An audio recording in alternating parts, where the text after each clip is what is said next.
siamo qui noi soli, come ogni sera, ma tu sei più triste ed io lo so perché. So che tu vuoi dirmi che non sei felice,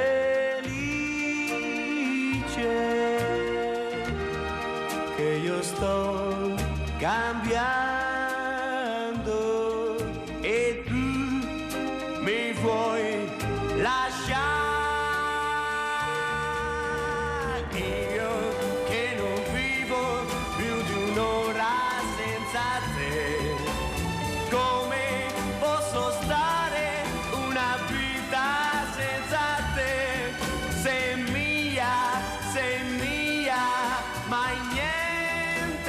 Sai, separarci un giorno potrà. Vieni qui, ascoltami, io ti voglio bene, te ne prego, fermati ancora insieme a me. Io che non vivo più di un'ora senza te, come posso stare una vita senza te? Sei mia, sei mia. Io che non vivo più di un'ora senza te, come posso stare una vita senza te? Sei mia, sei mia, sei mia.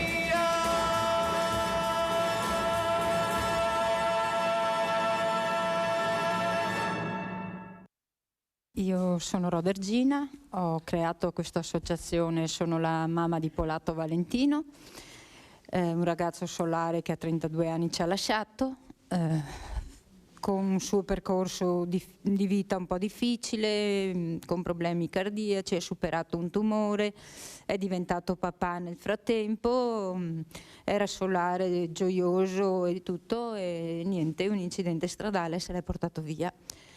Ci ha lasciato questo bimbo di 4 anni che noi con la nostra associazione cerchiamo di dargli una borsa di studio, di fornirgli qualcosa per continuare a vivere, perché purtroppo non ci aiutano, non ci aiuta a trovare un lavoro alla mamma, non ci aiutano nei comuni, nelle istituzioni, né niente. Quindi in qualche maniera dobbiamo cercare di aiutarlo e aiutare altri bimbi che hanno stessi problemi che ha il nostro piccolo Emanuele. Grazie a tutti. Ed è un onore per me avere questa mattina altre mamme ospiti. Come vedrete abbiamo in presenza Gina Roder, che avete appena visto, mamma di Valentino Polato e presidente dell'associazione A Spasso con Valentino. Grazie Gina di essere qui. Queste mamme che sono delle rocce, più dei papà, loro veramente hanno il coraggio di affrontare la situazione, di prendere, come si dice, il toro per le corna, nel vero senso della parola, e cercare di vedere se riusciamo ad arrivare in qualche posto. Il posto che dovremmo arrivare è il posto più alto della politica, farsi ascoltare, sapere che esistono questi genitori, sapere che c'è qualcuno che ti ascolta e che cercherà di fare qualcosa per darti giustizia, una giustizia che a livello umano non arriverà mai, perché pensate, perdere un figlio per le mamme che l'hanno portato in grembo 9 mesi, che l'hanno accudito, che l'hanno proprio accompagnato in un percorso fin da neonati, e poi se lo vedono togliere per negligenza, per superficialità, perché qualcuno quando si mette alla guida non si rende conto che la macchina è una bomba. Questo è il dramma. E poi la giustizia, dov'è la giustizia? Io vorrei capire che valore ha la vita umana, ve l'ho sempre detto. Saluto anche Paola Conte, collegata con noi, referente gruppo per la sicurezza stradale Non Correre, Accorrere. Grazie Paola di essere qui anche tu. Grazie a te, buongiorno a tutti. Anche Paola ha perso questo bambino di 12 anni in bicicletta, l'ha visto uscire, non è più tornato e da quel momento lei si è rimboccata le maniche. Io mi ricordo quando Paola appendeva le foto del suo meraviglioso bambino su tutti gli alberi. Quanto lavoro, quanta sofferenza, ma quanta determinazione di andare avanti. Allora inizierei proprio da te Paola, abbiamo appena visto il servizio di Gina, ecco poi vedremo anche il tuo. Cosa vuoi dire ad esempio di questa giornata di domenica Villa Margherita inclusiva, dove per la prima volta vi siete incontrate veramente, vi siete conosciute? Eravamo in tanti, ma con l'unico obiettivo di avere giustizia. Prego Paola. Sì, grazie Mirella, hai fatto una cosa bellissima, appunto quella di ancora una volta di darci visibilità e la possibilità proprio anche di incontrarci, di parlarci, di conoscerci e quindi anche di fare questo fronte comune per poter veramente arrivare a chi le cose le può fare, le può risolvere in qualche maniera, perché lo sappiamo benissimo che le cose si possono migliorare e di molto. E quindi veramente Mirella tu sei una grande persona con una sensibilità unica che da anni ti batti per questo e dai voce a tutti e quindi ti saremo sempre riconoscenti. È stata una bella manifestazione anche perché appunto anche associazioni diverse che non ci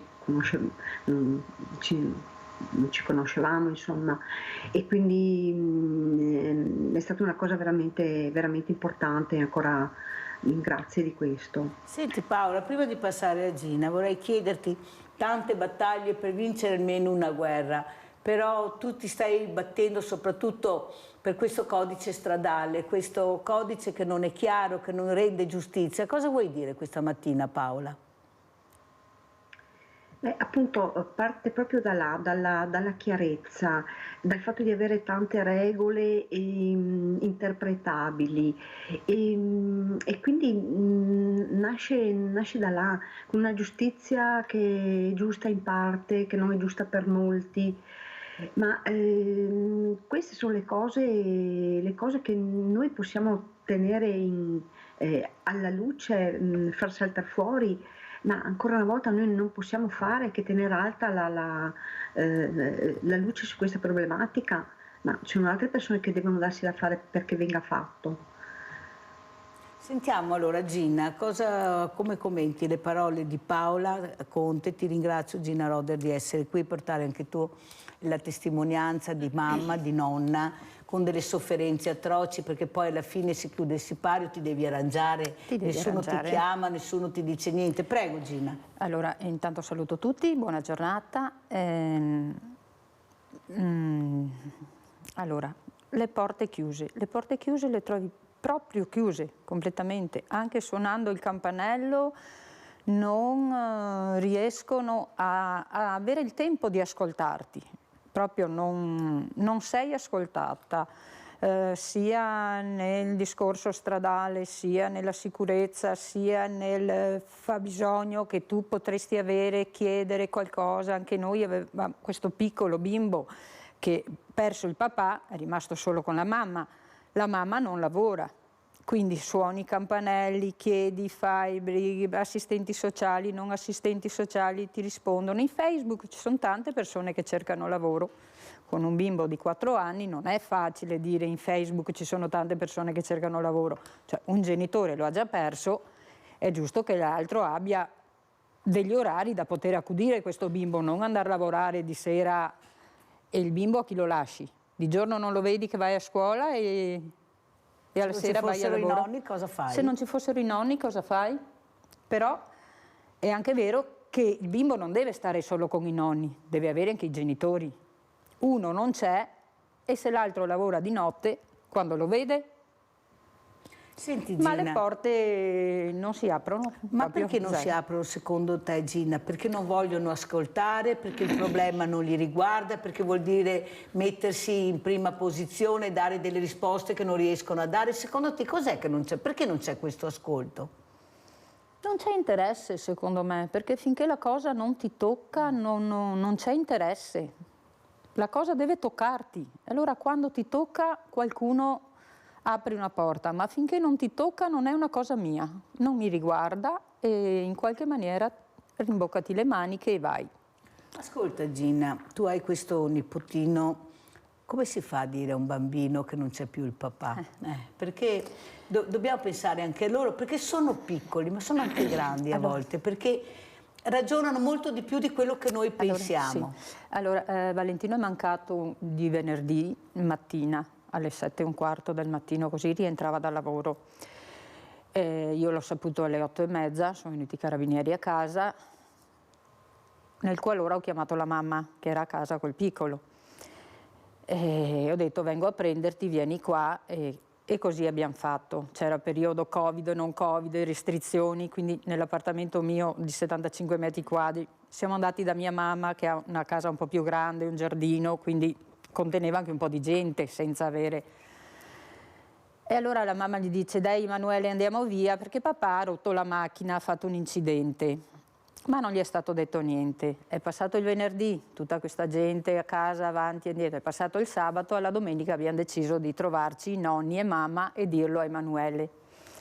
Quando la mamma ha iniziato il discorso, ha detto sai Emanuele, papà non ci sarà più, l'avevo già capito mamma che papà è morto.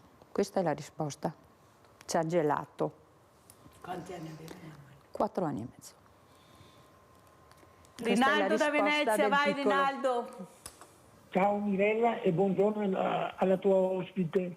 Sono Tanto due? saluto Sono due? a Buongiorno. tutte e due. Innanzitutto saluto tutte le mamme e sono vicino al suo dolore che non andrà mai via perché i suoi dolori che resta per tutta la vita. E giustamente come gli ha detto sta signora, che purtroppo a chi che non le capita, a chi che non va a provare, non gli interessa. Dico, ho perso un cugnato e un nevoto su un incidente. Se la salva mia sorella deve andare. E so cosa che vuol dire. È il dolore che gli sostitutei e che come che dire, così cretini, vede dei movimenti, da tensione che gli in casa, si ne accorgono. E ora, volevo dire, ma siamo ancora a guardare queste robe. Ma queste robe, sta signora che ha avuto sta disgrazia, i servizi sociali, da mettersi in modo, innanzitutto per un psichiatra per poter e fargli capire bene insomma, che non resta traumi. E dopo trovare un lavoro, la in cerca il comune, istituzioni, da trovare un lavoro, obbligati, perché ha diritto di tirare su la sua famiglia, e suo figlio e tutto, e dopo faremo spendere miliardi, ma gli è permesso. Spende chi per poter che 4 cretini, il capa 900.000 euro per fare il coso. Sanremo, è vergognoso. E dopo questa gente che ha bisogno, non vedremo una mano. Ma che gente siamo? Facciamo schifo come italiani. E tutti quanti, spende milioni, a me mi dice, tu e Luce non state avanti per fare e io spende milioni di Luce, tutti quei cretini, gente da 80 anni, 85, ma cosa ne mi cerca? Aiutiamo la povera gente, dismissiamoci, quando devono votare, ricordiamoci di queste robe che c'è qua. Questi sono i problemi da risolvere, perché, ma sa cosa ne voglio dire? Uno che ha perso un filo, e che già una confusione in testa e un dolore che non andrà più via. Se non ti viene una mano più solo, e si sente solo, c'è ancora peggio. Ciao Mirella e buongiorno alle tue ospiti e speriamo che riesca a risolvere questi problemi, se no facciamo una coetta tutti insieme e diamo una mano agli altri spettatori. Ciao, Grazie, Mirella, grazie caro Rinaldo, come Grazie. sempre molto vicino e molto umano. Allora, quello che però vogliamo anche capire è cosa sta succedendo, perché le strade, perché i pericoli, ma se si andasse un po' più piano e si rispettassero proprio la segnaletica stradale. Anche stamattina non la rispetta nessuno, c'era nebbia, fari spenti, ecco, nessuno va a 50 all'ora. Guardate, il minimo che vediamo per le strade sono 70-80, ma il minimo che si vede. È inutile che ce la raccontino, questa è la verità. Pensano di essere tutti Schumacher, Niki Lauda, tutti che guidano, Hamilton, tutti via alla grande. Poi capita basta un piccolo proprio passaggio di qualcosa, basta, finito tutto. Telefonini non ne parliamo, per quanto ne diciamo. Allora sentiamo questo servizio proprio incidenti stradali Marca, andiamo a sentire. I dati non sono confortanti, abbiamo una leggera diminuzione sugli scontri che hanno portato a decessi, 57 nel 2023, però ricordo che quest'anno si è aperto malissimo. Se il 2023 si è chiuso con un calo della mortalità sulle strade, meno 10%, 57 vittime contro le 63 dell'anno precedente, le prime settimane del 2024 si stanno rivelando drammatiche.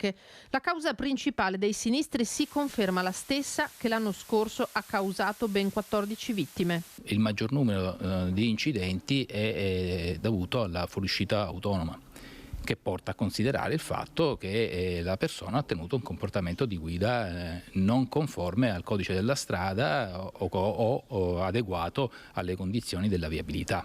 2.558 i feriti nel 2023 in strada, over 65 e giovani adulti tra i 25 e i 44 anni, le fasce maggiormente coinvolte.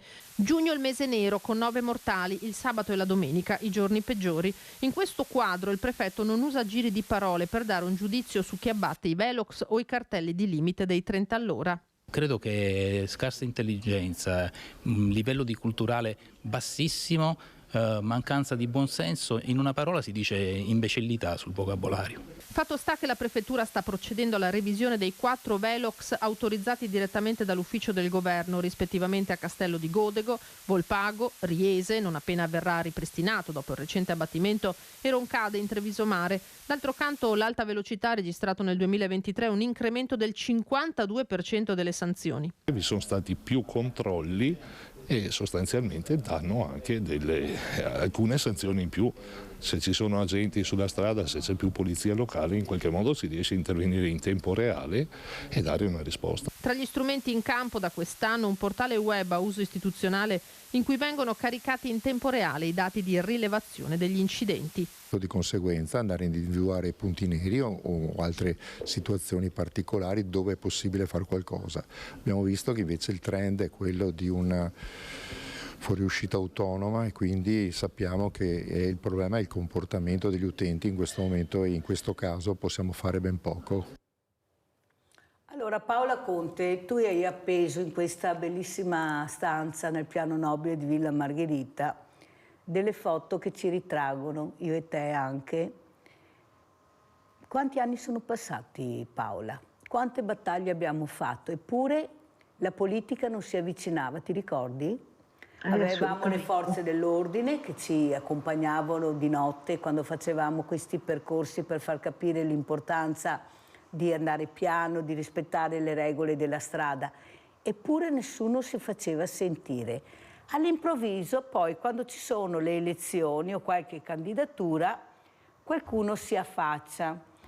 L'abbiamo visto, l'abbiamo provato sulla nostra pelle. I famosi taxi che parlano adesso di portare a casa i ragazzi, noi li abbiamo fatti e li portavamo a casa gratuitamente, non mettevamo in conto allo Stato, che siamo noi poi, questo taxi. Abbiamo fatto di tutto, eppure eravamo lasciati nella solitudine più pazzesca.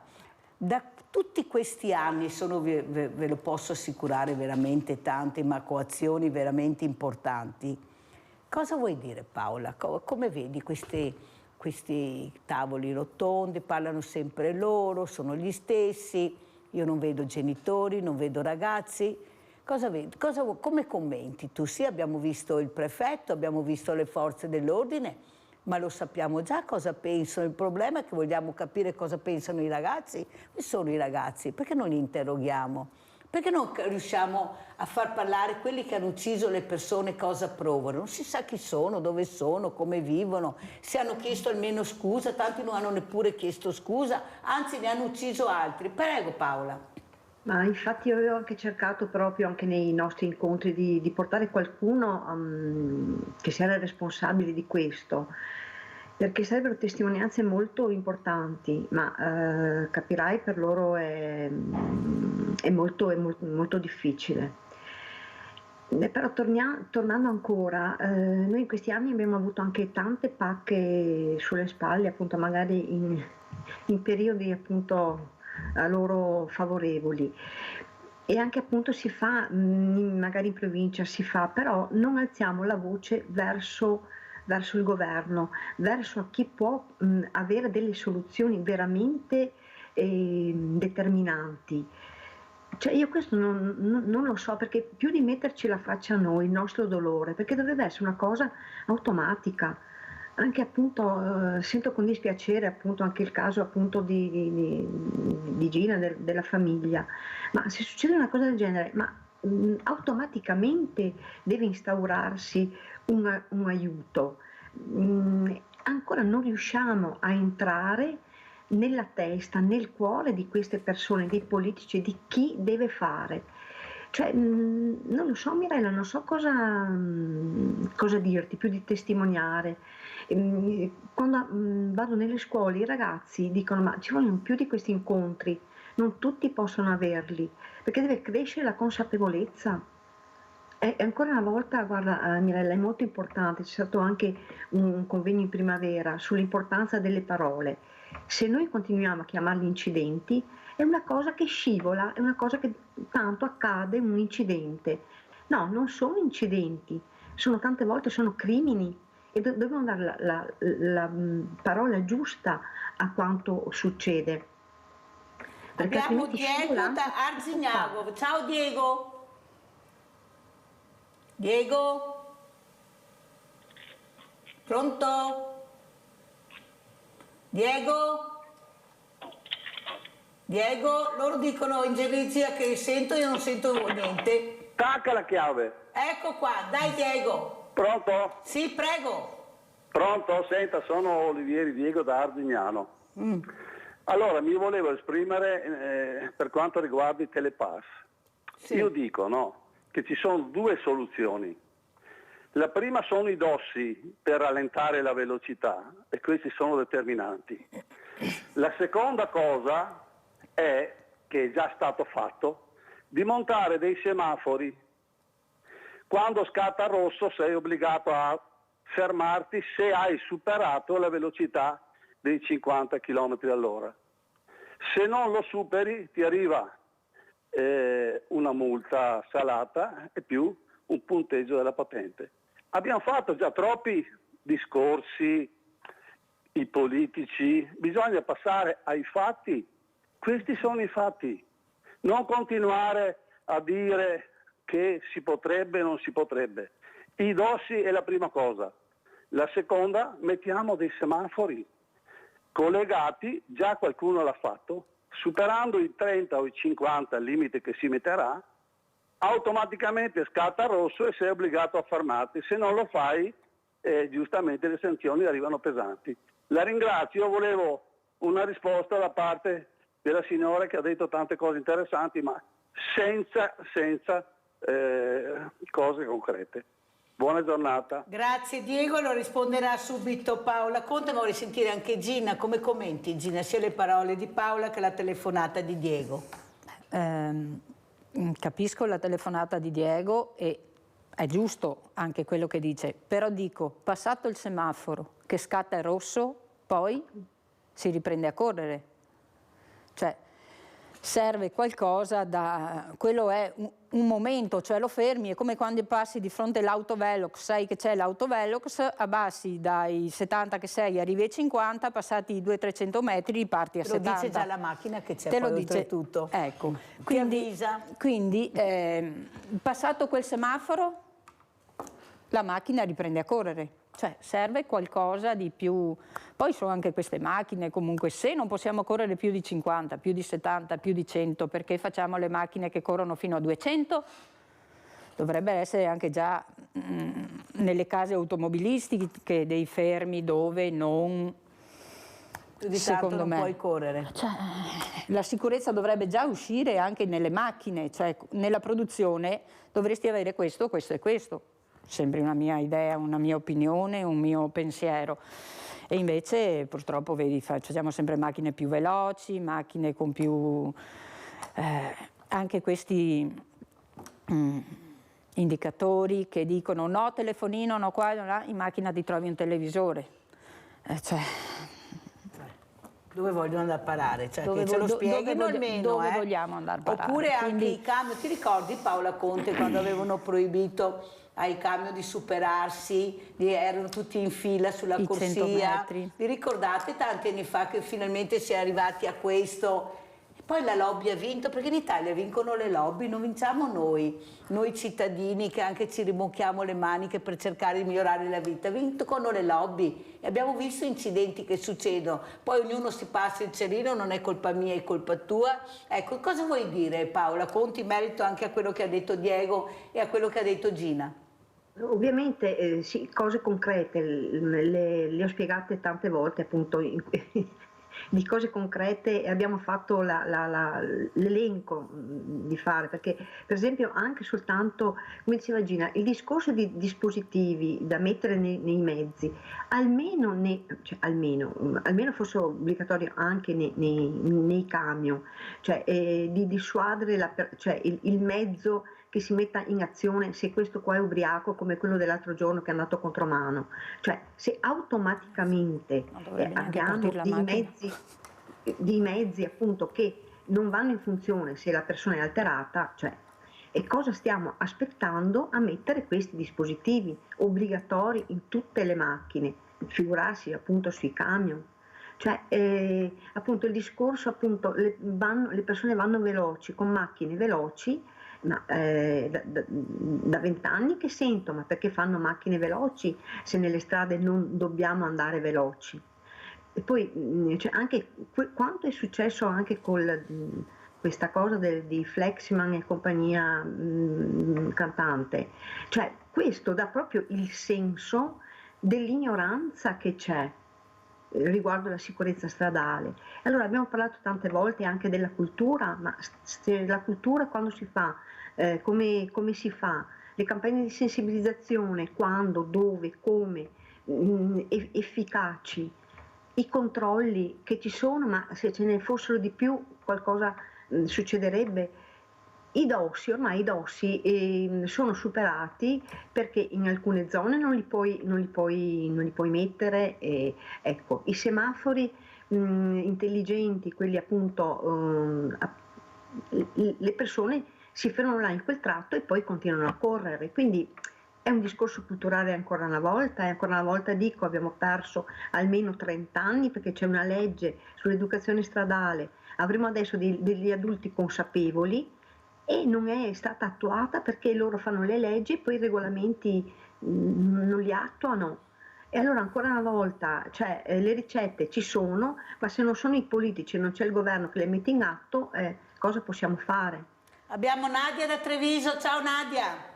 Ciao Mirella, buongiorno ai tuoi ospiti. Niente, volevo dire, non c'è rispetto, perché se rispettassimo tutti quanti, quando vediamo andare a 50 all'ora si va a 50, ma non rispettano più nessuno, anche se mettono 100 cartelli, però la responsabilità di chi guida in tanti non c'è. Bravissima, bravissima, è vero. Non c'è.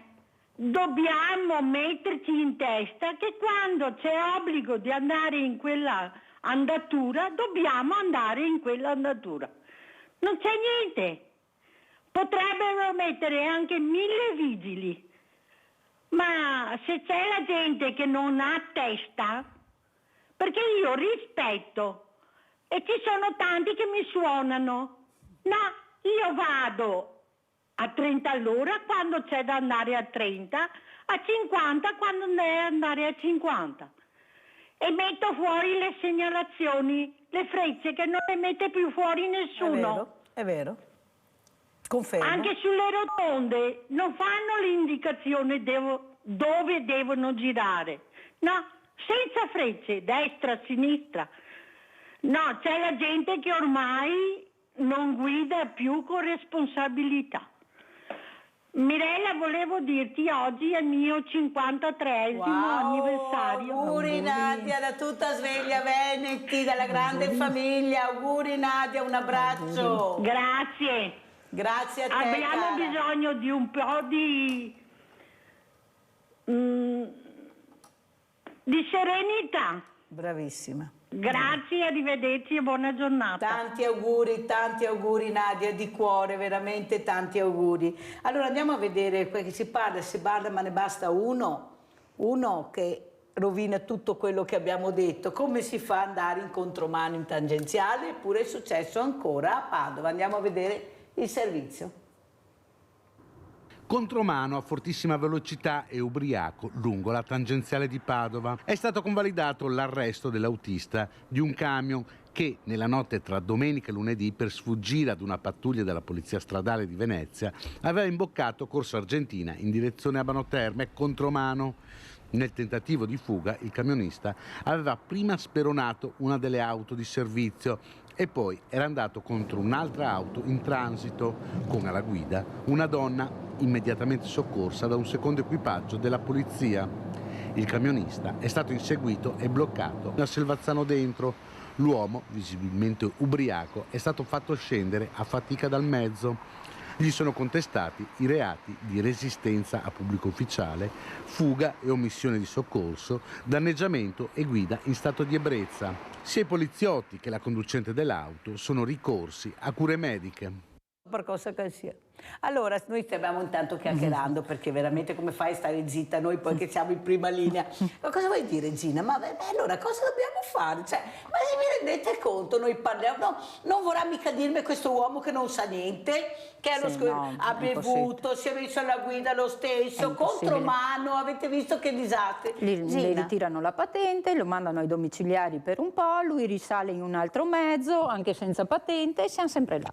Siamo sempre là, non cambia niente, non riusciamo ad avere qualcosa che ci sproni un po', che ci... Sono regole che purtroppo qui in Italia fanno tutti quello che vogliono, non riusciamo a dargli una... Sai Gina cosa dico io sempre al mattino? Che ognuno quando esce di casa si fa le proprie regole. Ognuno si fa le proprie regole, si comporta come vuole, come crede, poi chi le paga le conseguenze è quel povero Cristo che passa vicino magari. Tasso zero, tasso qua, tasso là, però monti in un camion. Allora Paola, come commenti questo contromano e quello che ha detto le parole di Gina? Appunto quello che dicevo, cioè se uno che guida un camion che deve avere il tasso zero ancora non è consapevole di questo, cosa possiamo fare? Cioè, questo qua si leva la patente a vita, appunto, questo non è in grado di dare neanche macchina. Si può fare qualcosa, fai così, patente ritirata a vita. Vorrei vedere se mettessero intanto tasso zero, bere non si beve. E questo noi ancora non c'è, Abbiamo Sandra da Padova, vai Sandra. Aspetta Paola, sentiamo Sandra, se no mi cade la linea. Vai Sandra. Ciao Mirella e buongiorno agli ciao Paola, ospiti. Ciao Sandra. Allora, quando si fa la patente adesso, fanno tutti sti quiz. Invece di fare, che va bene i quiz nel senso di imparare i segnali, tutto quello che concerne la patente. Però perché non fanno più scuola guida? Ma non nella stradina libera dove non c'è nessuno, che fanno, cioè è assurdo che facciano quando fanno l'esame in mezzo al traffico. Allora uno comincia già a capire come funziona guidare. Io l'ho sperimentato quando avevo il foglio rosa con mio zio. A parte questo, in Inghilterra non puoi bere. Cioè in Inghilterra succede così. Se tu non puoi bere, questa è la legge. Difatti si sono organizzati chi non beve guida l'auto per tornare a casa dalle discoteche. In Germania, in autostrada, possono correre quanto vogliono, però piano, a un certo punto c'è il cartello, sono andata, 100 all'ora, e da là nessuno va più forte. Allora, come avete detto, è questione di cultura. L'educazione, Mirella, non c'è più no solo per nella guida, non c'è più educazione tra le persone. E tu mi parli dei ragazzi, io ho sentito anche dei ragazzi che sotto ai telegiornali o anche in qualche servizio che avevano ucciso, tipo quello il bambino, le 2 ragazze, cioè ce ne sono ogni giorno. E chiedo scusa, era un bravo ragazzo, ma ascolta un attimo, cioè, la famiglia sì è importante, però quando uno ha la patente in mano, cioè la famiglia qua non c'entra niente, Mirella, perché la famiglia ti dà le indicazioni di educazione finché raggiungi, diciamo, un'età abbastanza matura, ma dopo i ragazzi e le ragazze, io abito in centro a Padova, è allucinante, io ho visto un ragazzino a scaramocchiare un palazzo sabato scorso che tornavo dalla spesa alle 7 di sera e gli ho detto, ma scusa un attimo, a casa tua fai ste cose, sto qua, indovina cosa mi ha detto? Mi ha mandato a quel paese, ecco, per essere più safe.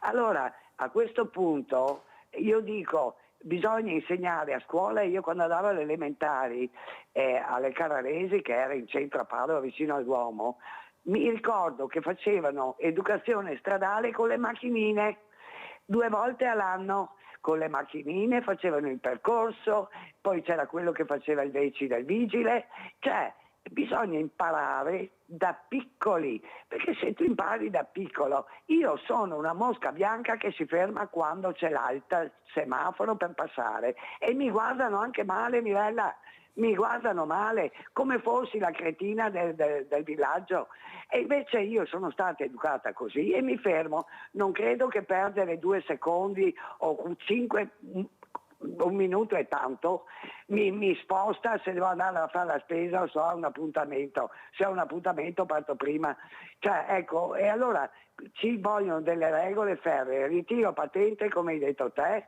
ritiro patente a vita, 1, ti droghi, caro mio, nessuno ti ha detto di drogarti, a sto punto la patente non te la diamo e quando sarà il momento, perché è giusto anche aiutare chi ha sbagliato nella vita, ma deve passare tanto tempo. Grazie Sandra, grazie perché devo andare in pubblicità, grazie. Comunque sei stata chiarissima e anche Gina ha detto che via patente assolutamente, ritiro immediato e non te la do più. Sì. Vorrei proprio vedere se succedesse questo, se continuassimo a parlare di queste cose, vero Gina? No. Però qualcosa ci deve muovere, noi ne parliamo. Pubblicità.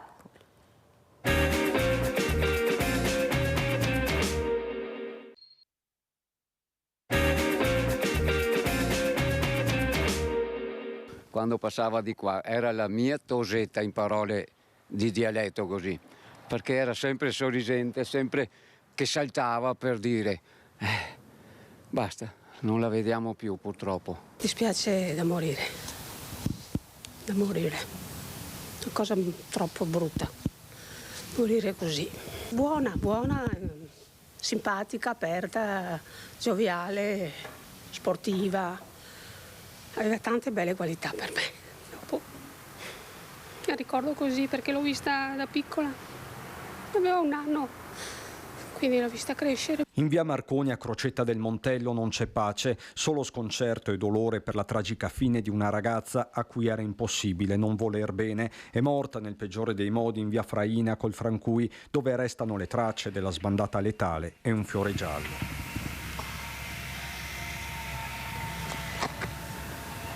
Sull'incidente costato la vita a Chiara Bortoletto, 25 anni, indagano i carabinieri, ma forse una parola definitiva sulla dinamica potrà arrivare solo dal ragazzo che si trovava in auto con lei, l'amico 23enne di Vidora, ricoverato in prognosi riservata in rianimazione al Cafoncello. Nelle scorse ore si è risvegliato ma rimane intubato. Per lui ci sono speranze. Quello che sembra certo al momento è che alla guida dell'auto, una Mazda MX-5 Cabrio, ci fosse Chiara, anche se il mezzo era di proprietà del 23enne. La sbandata dopo una curva, una fuoriuscita autonoma, secca, a terra nessun segno apparente di frenata. A soccorrere i due è stato un cittadino straniero che si stava recando al lavoro in bicicletta. Con ogni probabilità, dicono anche i carabinieri, è riuscito a salvare la vita al ragazzo praticandogli il massaggio cardiaco. Chiara lascia papà Loris, mamma Flora e la sorella Francesca. La madre è rientrata in queste ore dall'estero, dove si era recata a trovare una sorella.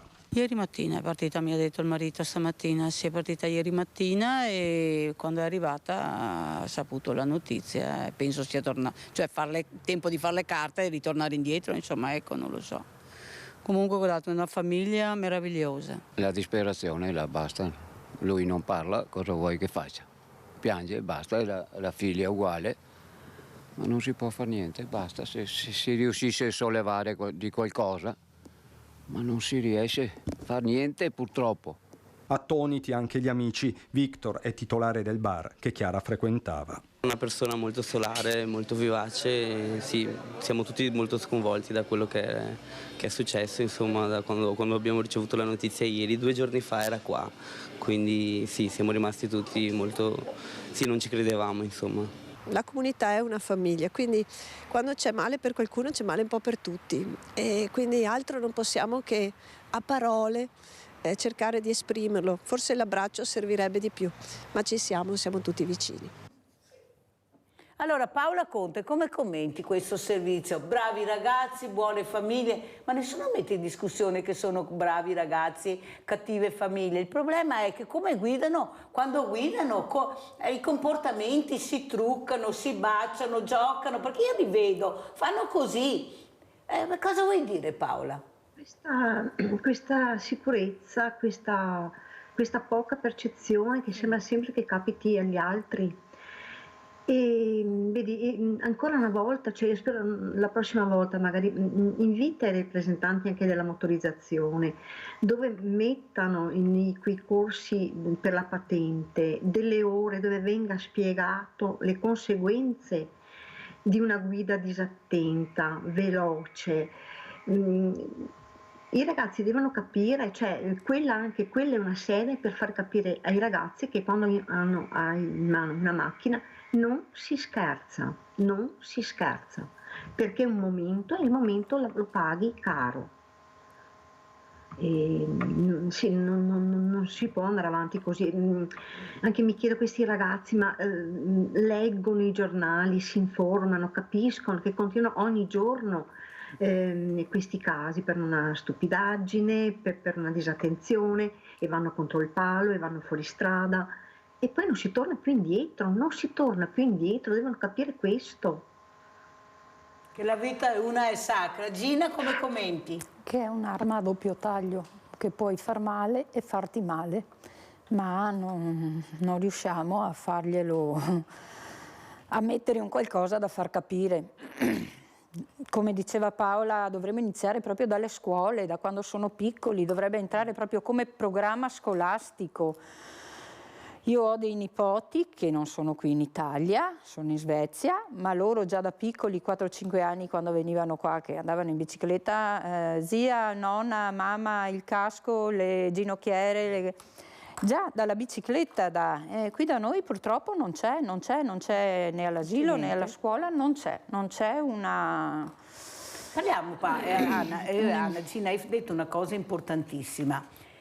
C'è la possibilità di migliorare, perché però bisogna iniziare da piccoli e soprattutto fare prevenzione anche con la tecnologia che abbiamo, il caschetto, la ginocchiera, i fanali. Qua non esiste niente, tutti senza fanale, adesso molti qui capotti, giubbotti neri, perché non c'è questo i colori, è tutti vestiti di nero, monopattini che fanno quello che vogliono nonostante ci siano le regole, forze dell'ordine pochissime. Pensate, allora ieri ho dovuto fare molta strada, vabbè, non importa. A un certo momento c'è una fila enorme di macchine, ho detto ma un incidente, perché tutti piano, c'erano 2 pattuglie di vigili, 2, no una. Allora vuol dire che quando vedono la pattuglia, cioè le forze dell'ordine, sono importanti. Allora vogliamo capire che forse ci vogliono anche più forze dell'ordine nelle strade? Certo. Una volta c'era la polizia stradale, sparita completamente. Se voi vedete, perché è stata raggruppata nella polizia di Stato. Ma vogliamo capire che hanno rotto quel sistema che dava anche sicurezza. Ma una volta li vedevi la polizia stradale per le strade, vedevi i carabinieri, ma c'era la polizia stradale. Più unità. Adesso fai chilometri e chilometri e chilometri. Quando vedi una pattuglia di qua dici Madonna, ho visto una pattuglia. Mamma mia, è stata fortunata, oggi ho visto una pattuglia. Ma si può andare avanti così e poi non c'è lavoro, non si può assumere, no, perché i soldi li dirottano dove vogliono loro, su cose che a noi non servono. Volete capire che le cose che fate a livello governativo non servono, a livello regionale non servono? Volete svegliarvi politici, amministratori, che noi servono altre cose. Queste persone, queste mamme hanno perso i loro figli, non stiamo parlando di caramelle anche questa mattina. Hanno perso i loro figli che non torneranno più e dopo anni sono ancora qua che chiedono giustizia. Ma vi rendete conto che stiamo parlando di persone, non di numeri? No, perché veramente a questo punto bisogna anche iniziare a fare la voce grossa. Questi hanno perso i figli e sono qua davanti a voi, che gridano il loro dolore, che chiedono di essere aiutate. Paola Conte. Grazie Mirella, grazie. Spero che questo quello che hai detto adesso, che qualcuno ci fosse, che abbia la dignità di risponderti, di farsi vedere, farsi conoscere, che dica l'impegno, mi impegno, ho capito, mi impegno, perché ti dico, cosa possiamo fare più di così? Cosa possiamo fare? Gabriella da Mogliano, vai Gabriella. Buongiorno, vi saluto, buona giornata a tutti. Io volevo dire solo questa cosa, è tutto giusto tutto quello che dite, però secondo me è un disegno già predisposto dalla politica, nel senso che la giustizia non fa più le sentenze che deve fare, la gente resta impunita, tutti questi extracomunitari che abbiamo fanno di tutto e di più e li lasciano liberi, cioè è un disegno politico calcolato da tempo per arrivare a quanto siamo arrivati adesso. Il deficiente ubriaco c'è sempre stato, che va in autostrada e giustamente, come diceva la signora Conte, lo lasceranno libero, ritornerà a guidare, e perciò è di fondo un problema politico. La politica si disinteressa perché ha l'ordine di disinteressarsi e siamo giunti a questo punto perché c'è un disegno politico, appunto, di arrivare a quello che siamo arrivati. Io penso questo. Tutti i discorsi che fate sono tutti giusti, però di base c'è la politica che... Sì, ma Gabriella, scusa, stai in linea, perché è interessante quello che dici. Ma scusa, la politica, ma li eleggiamo anche noi in parte questi politici. Dobbiamo anche svegliarci, però Gabriella, perché veramente siamo anche stanchi di sentirli braterare e poi non arrivare ai risultati. Cioè i politici noi li eleggiamo, Gabriella, e delle volte li facciamo anche dei faraoni, sono i migliori del mondo nonostante i casini che combinano, i soldi dove li buttano. Li premiamo anche questi politici. Appunto, ma la politica siamo noi che la votiamo, appunto. Però. Abbiamo votato la Meloni, voglio dire, con tutto quello che aveva detto sta facendo tutto il contrario e c'è ancora gente che la approva. Sì, ma scusa Gabriella, no, stai in linea perché è bello anche discutere tra di noi. Sì, ma non abbiamo solo votato la Meloni, perché io parlo con Paola. Quanti anni sono passati, Paola? Ne abbiamo visti di governi e di premier rappresentati e di amministratori. Cioè non è che abbiamo visto solo lei alla fine, però nessuno ha fatto niente, Gabriella. E Conte, Renzi. Ma perché? Perché io mi chiedo, la politica, ma ristagliamo il discorso giustizia, i giudici che cosa stanno a fare?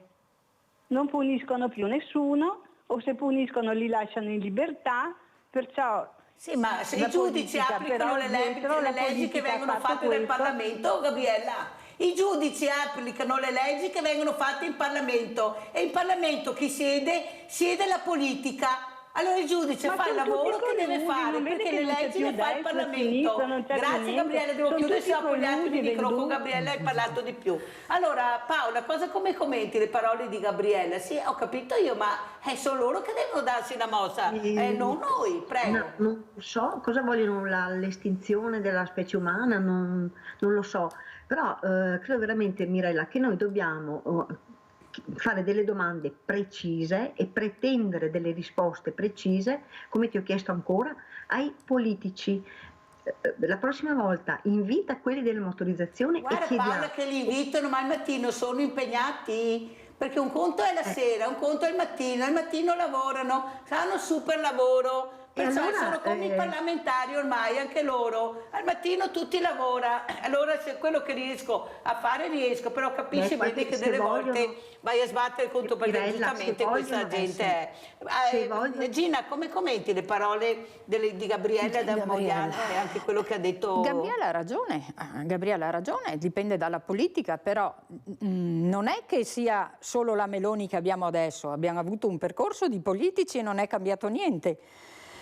Deve proprio partire qualcosa da là, votare, va bene, votiamo qualcosa di diverso, cambieremo, però ti ho detto, abbiamo cambiato, ma... 70 governi, non so, siamo l'unico paese che ha 70 governi. Ma siamo là, da là non riusciamo a schiodarci, non riusciamo ad avere delle regole, non riusciamo ad avere dei codici, non riusciamo ad avere qualcuno che ci ascolti, però non bisogna neanche stare zitti, continuiamo a lottare, parlare, urlare, piangere e avanti. E vai, andiamo avanti. Paola, come ci saluti, Paola Conte?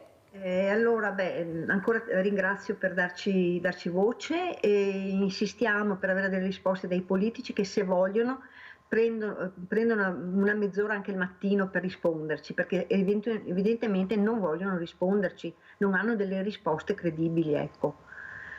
Andiamo avanti, continuiamo a lottare.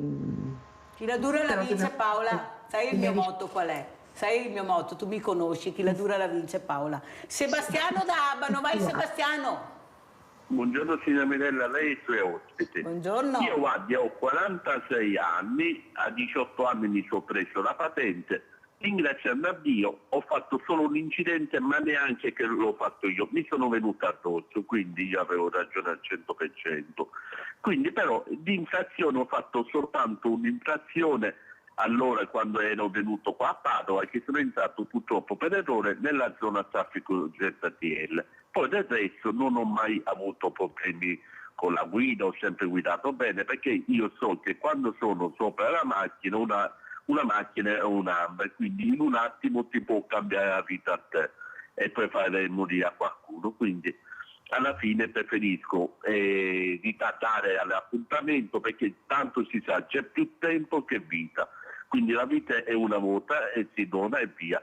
Ora io sono del parere, a me mi piacerebbe fare Presidente del Consiglio, ma io farei Presidente del Consiglio con pieni poteri, cioè significa chi commette questi reati, come l'abbiamo visto con quella ragazzina a Catania e cosa, e il processo deve durare a massimo un mese. In un mese io devo condannare queste persone e queste persone vengono condannate, io li farei condannare a 30 anni di galera, 30 anni e neanche un giorno di sconto di pena, ti fai 30 anni, perché bisogna fare così, bisogna punirne uno per educarne 100. Io sono del parere, quando tu fai vedere a una persona che ti fa 30 anni e se li fa tutti 30 anni, vedrai che la gente prima di commettere quel reato lì ci penserà 100 volte, perché ormai non c'è più giustizia, c'è la politica che veramente si è venduta a tutti questi multinazionali e loro se ne fregano di noi, perché tanto loro i politici hanno le loro scotte, hanno le loro tutele, quindi i figli vanno a scuola con la scotta, non è come noi che i bambini li mandiamo con la bici e con la speranza che tornano a casa. E quindi di noi se ne fregano, ragazzi, finché noi dormiamo sarà sempre così, o ci svegliamo e lì andiamo in piazza a manifestare senza con violenza, assolutamente niente violenza, manifestare per 1 mese, 2 mesi, quello che è, fermare il paese, perché se no questi hanno preso il potere e non gliene frega niente del popolo. La ringrazio signor Mirella e mi scusi per lo sfogo. Grazie, grazie a te Sebastiano. Gina Roder, come ci saluti? Lui ha detto chiudere in 1 mese, sì, sono 2 anni e mezzo che noi aspettiamo, ma ci hanno risposto che ci sono casi più importanti del nostro. Cioè, chi stai aspettando la sentenza? Certo. 2 anni e mezzo. 2 anni e mezzo con un minore che abbiamo, ma va bene così, continueremo a urlare, farci sentire e lottare. Bravo. Grazie a Mirella per l'invito e grazie a tutti, buona giornata. Grazie, grazie tantissimo sia a Gina Roder che a Paola Conte che questa mattina hanno fatto sentire la loro voce. Noi continueremo, questi sono i problemi, non sono problemi da poco. Non so se è un'altra telefonata, non capisco più. Sì, un'altra la passiamo, dai, vai Antonietta, veloce! Cara signora Mirella, buongiorno. Buongiorno a tutti. Ne dico una cosa sola, io ho una casa a Valli del Pasubio. Da Valli del Pasubio a Torre del Vicino è tutto mi scusi, a 50. Uno che fa la scuola guida, che insegna, mi ha sorpassato a me, io che dava minimo 70 all'ora e venivano anche sulle delle macchine. Ecco, allora voglio dire, quello cosa insegna la scuola guida? Hai capito? Brava Antonietta. Sì, perché bisogna dare anche gli esempi, specialmente bravissima Antonietta. Hai fatto bene a dirlo, perché qualcuno deve iniziare anche a dare gli esempi. Parliamo dalla politica, ma tutti quanti noi, come dice Nadia che ha chiamato prima, il rispetto del prossimo, quando esci dalla mattina risolveremo anche tanti problemi, solo con rispetto del prossimo. Predico bene, razzolo male. Bravissima. Grazie a Gina Roder, grazie a Paola Conte, grazie pubblicità. Grazie, ciao.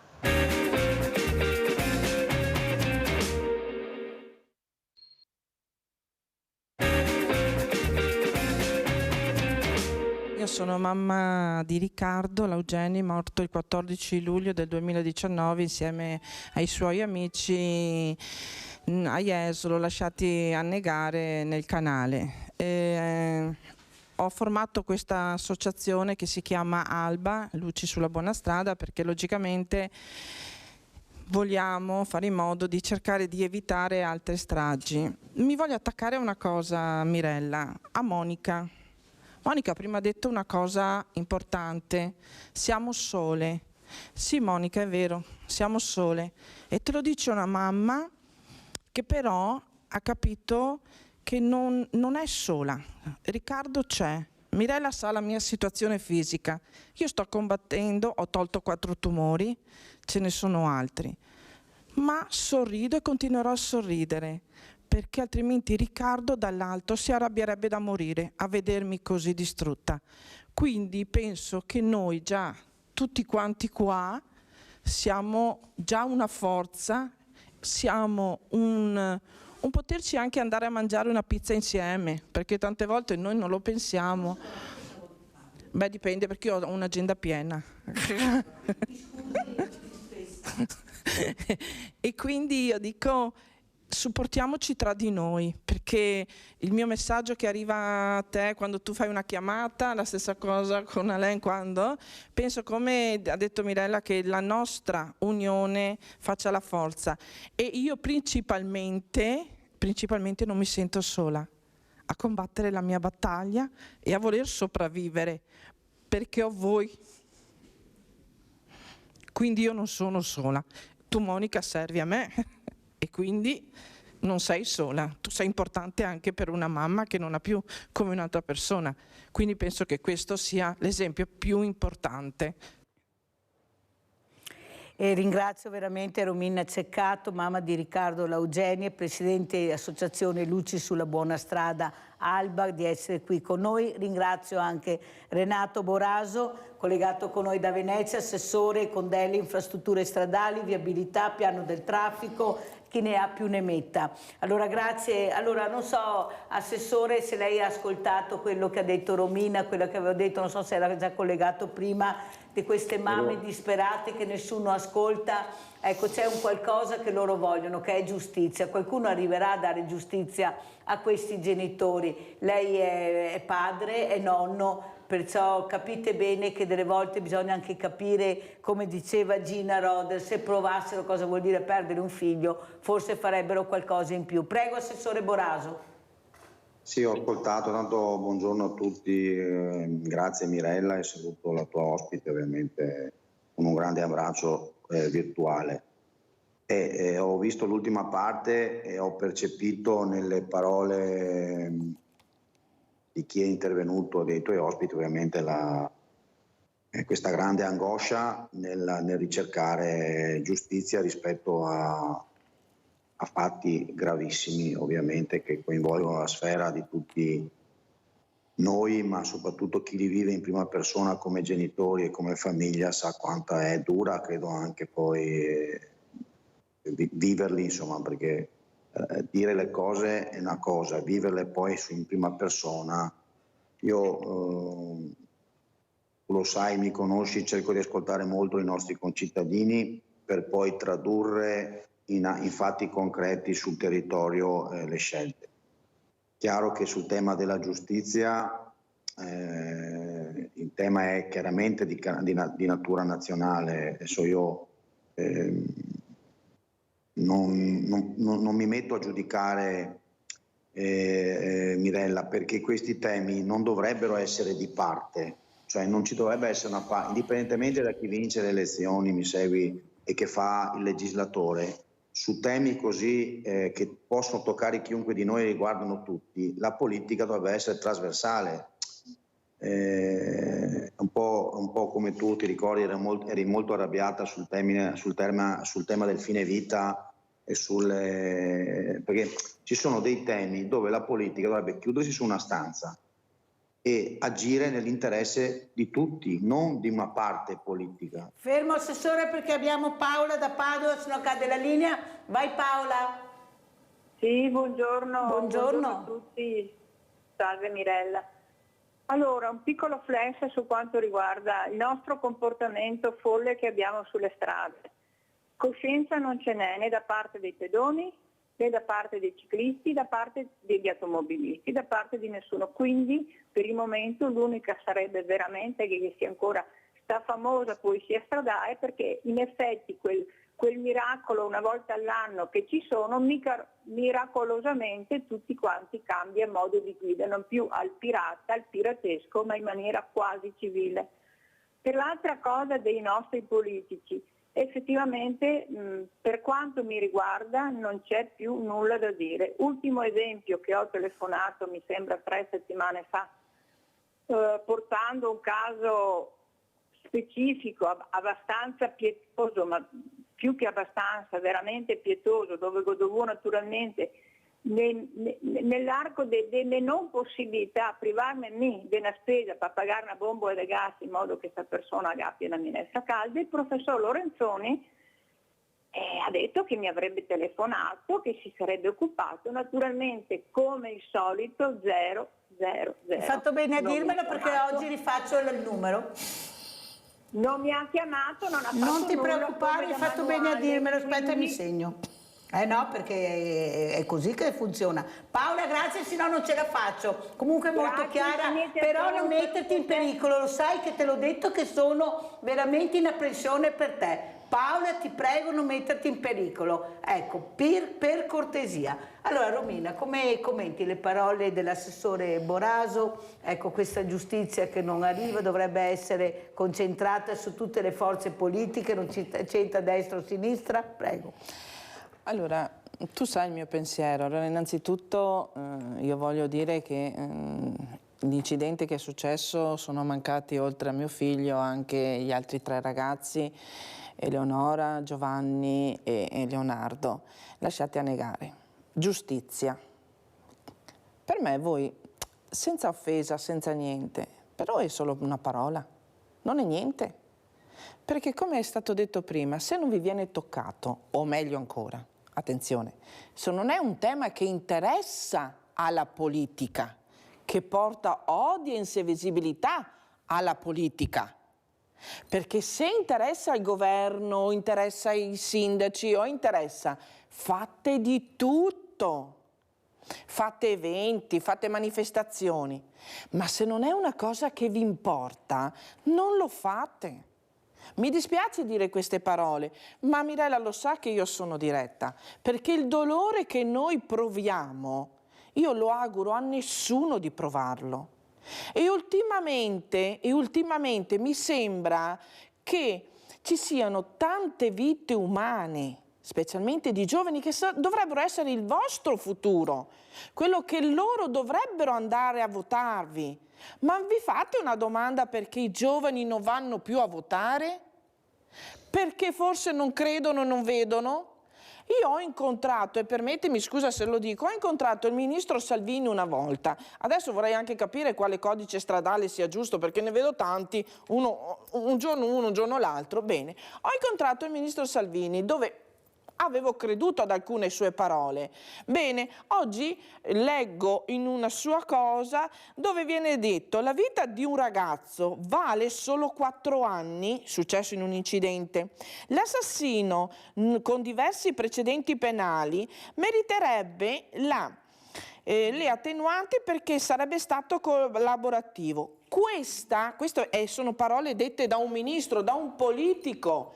Questa non è giustizia, hanno ragione le famiglie. Io non ho bisogno che il politico mi dia ragione, io ho bisogno che il politico metta in pratica quello che noi mamme lottiamo per farvi capire che cosa si prova. Ma perché sulla strada, le faccio solo, non è per attaccare lei, ma sulla strada magari ci sta suo figlio, ci sta suo nipote. Sì, non ce l'ho con lei, è solo per farle un esempio. Noi non abbiamo bisogno. Allora a questo punto io sono la prima a dire che il governo non serve a niente. Perché non proviamo a portare i giovani all'interno del governo e farli vedere che cosa sta facendo la legge e le giustizie?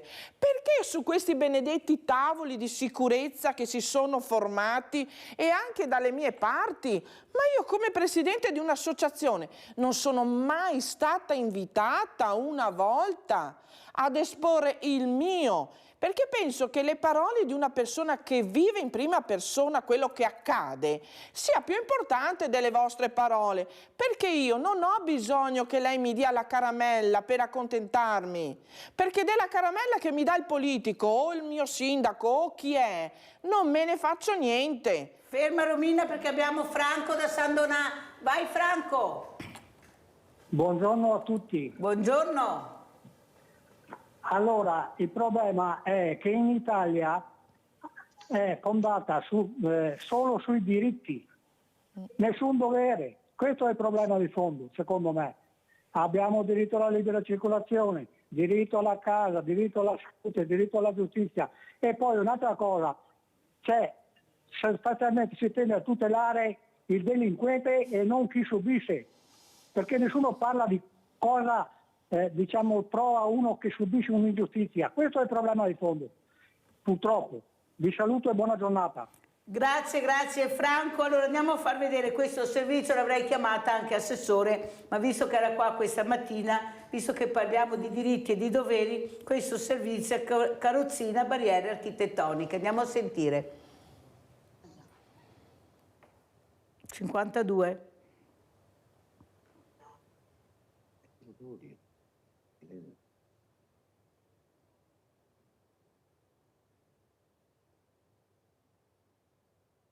Sono Marco, 27 anni, ho una malattia genetica, si chiama atrofia muscolare spinale e che mi porta comunque a vivere dalla nascita su una carrozzina elettrica. Marco abita a Venezia, città che ama e adora, nonostante la difficoltà oggettiva di spostarsi sulle 4 ruote della sua carrozzina elettrica. A me Venezia piace molto, è una città in cui mi piace vivere, vorrei vivere sempre. Diciamo che da quando sono venuto qui è stato molto difficile, potrei dire un'esperienza limitata. Marco è iscritto all'Università Ca' Foscari. Per lui raggiungerla significano 2 ore di viaggio contro i previsti 10 minuti di chi può invece camminare. Nel senso che molte zone della città a me sono completamente inaccessibili, invisibili, nel senso che molto spesso mi si dice andiamo in un posto e non so neanche dove sia quel posto perché non potrò mai accedervi. E qui sta il nocciolo della questione. Ha chiesto al Comune di Venezia la possibilità di rendere a lui accessibili alcuni ponti tramite l'utilizzo delle previste rampe, ma si sarebbe sentito rispondere picche, come racconta lui stesso. Io ho parlato direttamente, ho scritto un'email, 2 email all'assessore Zaccariotto e alla prima non mi ha risposto, alla seconda ero un po' più arrabbiato, mi ha risposto appunto dicendomi che non c'erano soldi. Della serie arrangiati? Sì. Eppure volendo il Comune potrebbe ricorrere alla voce trasferimenti correnti o spostare l'impegno di spesa liberando risorse da un altro capitolo di spesa. Insomma, per aiutare Marco, già fortemente provato, siamo certi che il Comune possa e debba trovare una soluzione superando ponti e pregiudizi. Anche da un punto di vista magari turistico, cioè voglio dire una rampa in più potrebbe aiutare a farla vedere meglio, no? Quindi cioè nel senso, secondo me da un punto di vista della mobilità anche per me, però anche per altre persone, insomma potrebbe aiutare, ecco, cercare di capire anche la situazione.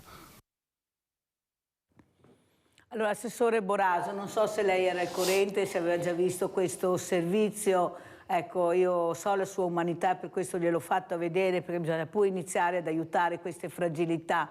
Prego, Assessore. Sì, io per carità mi scuso se qualche risposta a volte non è proprio delle migliori. Ovviamente prenderò contatti con Marco, se poi tu certo. mi tiri un riferimento, perché tu sai che spesso succede che io prendo contatto e spesso risolvo anche le questioni, come tu ben sai. Adesso verificherò sia col dirigente, perché un ragazzo che deve comunque accedere all'università può essere oggi Marco, ma potrebbero essere anche altri 100 Marco che hanno l'esigenza di Marco di poter accedere in sicurezza e in tranquillità a un luogo che deve essere un luogo di tutti, come è l'Università Ca' Foscari di Venezia. Poi a me, io sono anche molto legato perché mi sono laureato a Ca' Foscari, quindi sfondi una porta aperta. Adesso io se mi consentirai di avere i riferimenti di Marco, cerco di capire bene. Di sicuro, Assessore, però quello che rammarica, vede Assessore, però senta Assessore, il problema è che bisogna iniziare, lo so che ce ne sono tanti di problemi che avete, ma se iniziamo a risolvere un problema alla volta, uno, come fa lei quando io la chiamo, e devo dire la verità, ma non perché è qua, ma lo sapete come la penso in merito all'assessore Boraso, è l'unico che ha premiato il mondo della disabilità in Piazza San Marco. Penso che un premio così, Leone d'Oro, che abbiamo ricevuto dall'assessore Boraso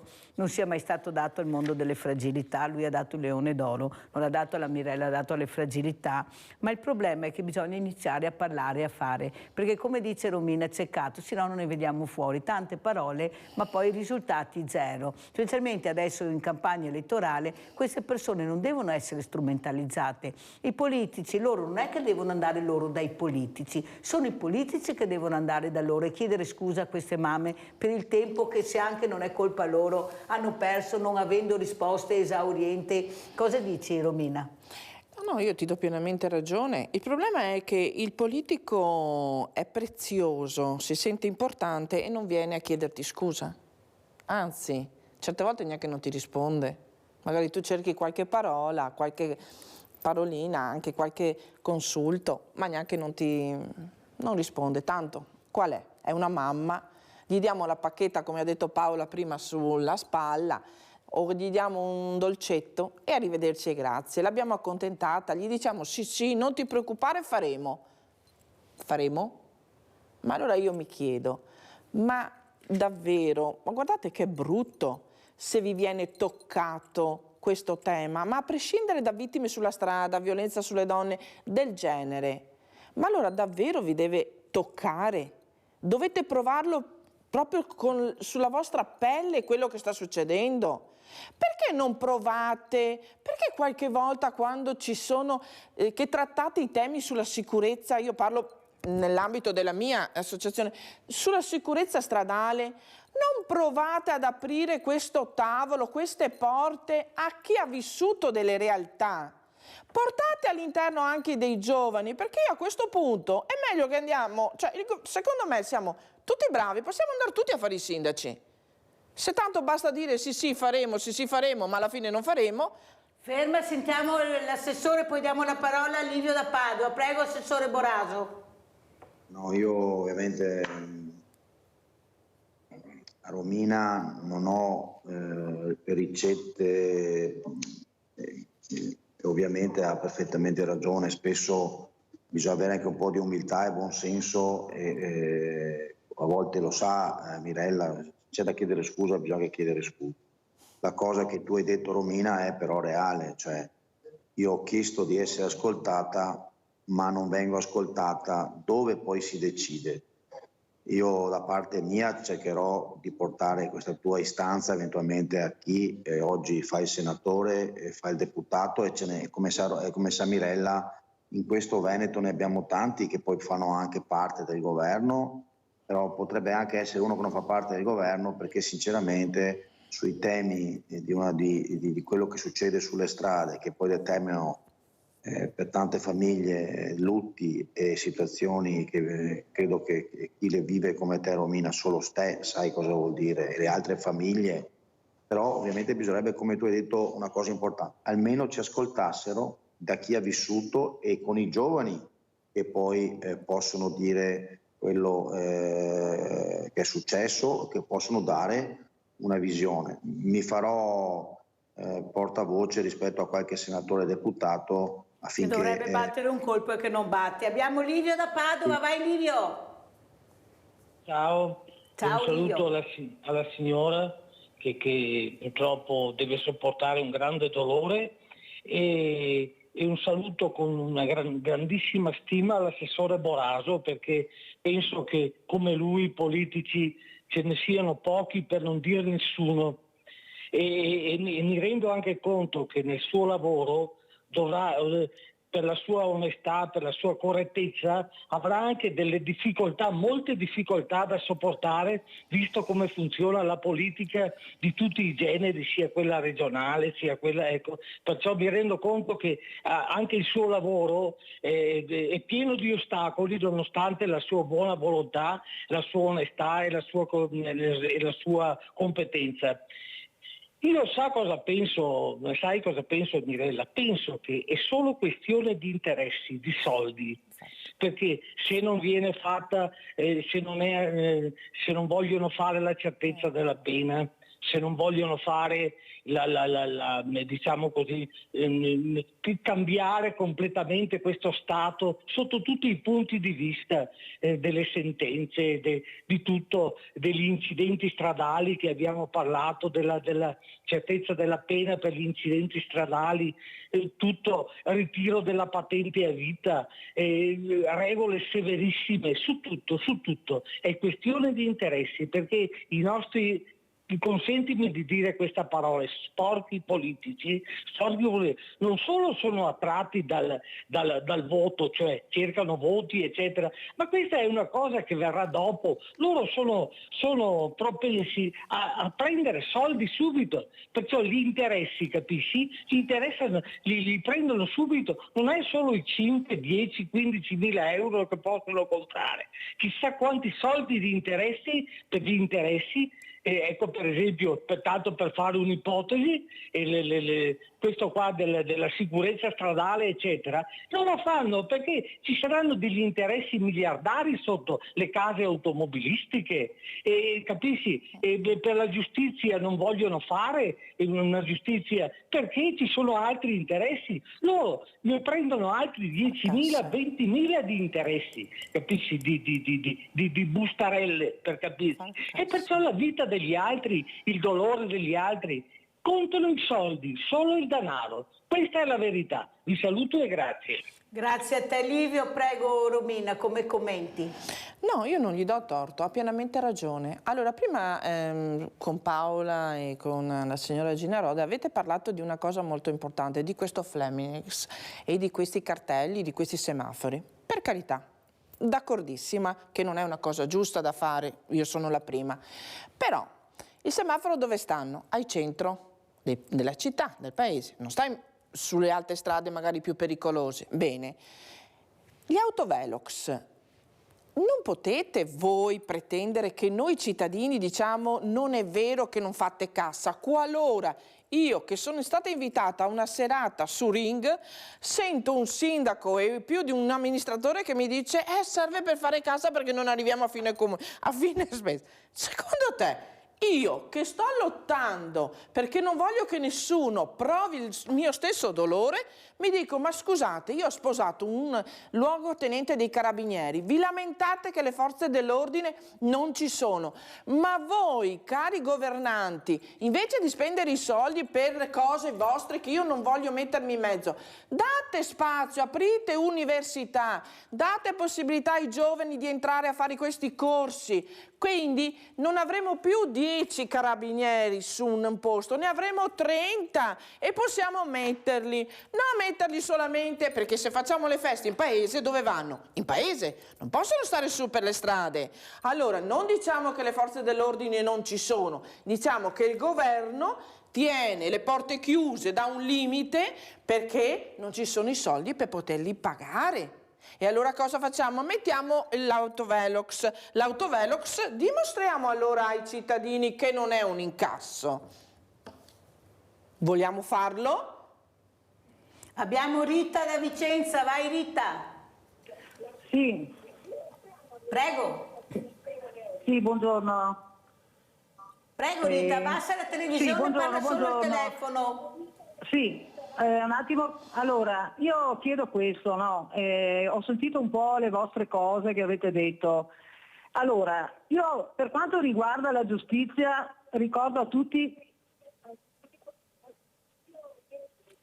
Rita, non ascoltare la televisione, parla il telefono. Sì, l'ho chiusa. Brava. Allora, per quanto riguarda un paese democratico, il paese si misura dalla giustizia. Noi siamo paladini per la democrazia altrui, no? Anche in questo momento, vedi guerre varie, Ucraina, tutto il resto, però in Italia la giustizia non dà pene certe.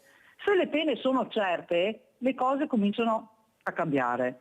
Per quanto riguarda il discorso barriere architettoniche potrei parlarne per un'ora, visto che sono entrata in tante associazioni, ho cercato sempre di aiutare le persone, però dico solo questo alle persone competenti che sono in questi settori che biasimano il fatto di non avere soldi, no? Comincino a investire su un servizio alla volta, come anche lei ha detto, una cosa alla volta. Io ho lavorato nel turismo, se una città turistica investe anche sulla disabilità, pensa anche al ricavato che ne avrà dopo, perché chi entra in incami nel nostro paese avrà un disabile e 2 accompagnatori. Non possono pensare di non avere un po' di competenza in queste cose. I servizi non ce ne sono. Poi parlare di questo autovelox, adesso un po' faccio un riassunto perché ci sono tante cose che dite esatte. Cioè, l'autovelox sta bene fino a un certo punto, si creano anche dei servizi per porre le persone, i cittadini, della possibilità di recarsi al lavoro. Io sono pendolare da 40 anni, ho cambiato 6 autovetture, ho preso sempre i treni, ho preso sempre le corriere, ho cercato sempre di alzarmi prima perché leggevo qualcosa anche in corriera. Oggi non lo posso fare, la mia famiglia senza di me 2 a 4 ore al giorno, non ho mai detto no a nessun lavoro. Allora, cerchiamo di trovare la via di mezzo col buonsenso. Cari signori che siete lì a far politica come una casta staccata dal mondo, fate partecipare le persone, le associazioni, tutti voi. Se non avete idee, cominciate a cercare persone competenti, che ce ne sono tante, una valanga, anche fra i vecchi ma anche fra i giovani. Nel turismo con la disabilità si fanno soldi, se non l'avete capito dovete cambiare chi sono i vostri collaboratori.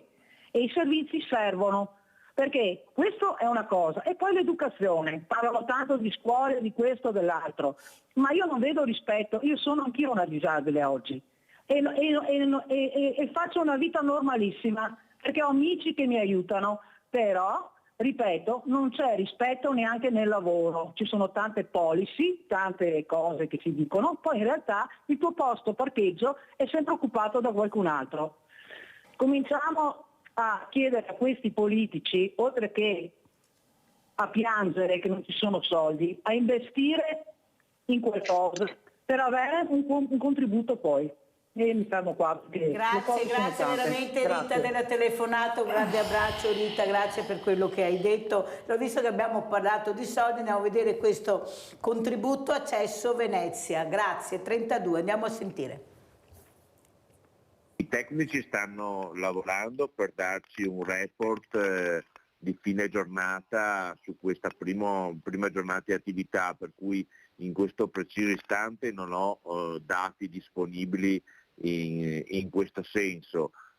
Penso e spero che ci sia stata un'attività più facile, probabilmente che ci sia un'attività legata alle esenzioni, o anche persone che proprio per provare il sito appunto si scaricano un'esenzione per l'X giorno previsto, dove c'è appunto magari previsto il contributo d'accesso, perché è un giorno tra i 29 che abbiamo segnalato.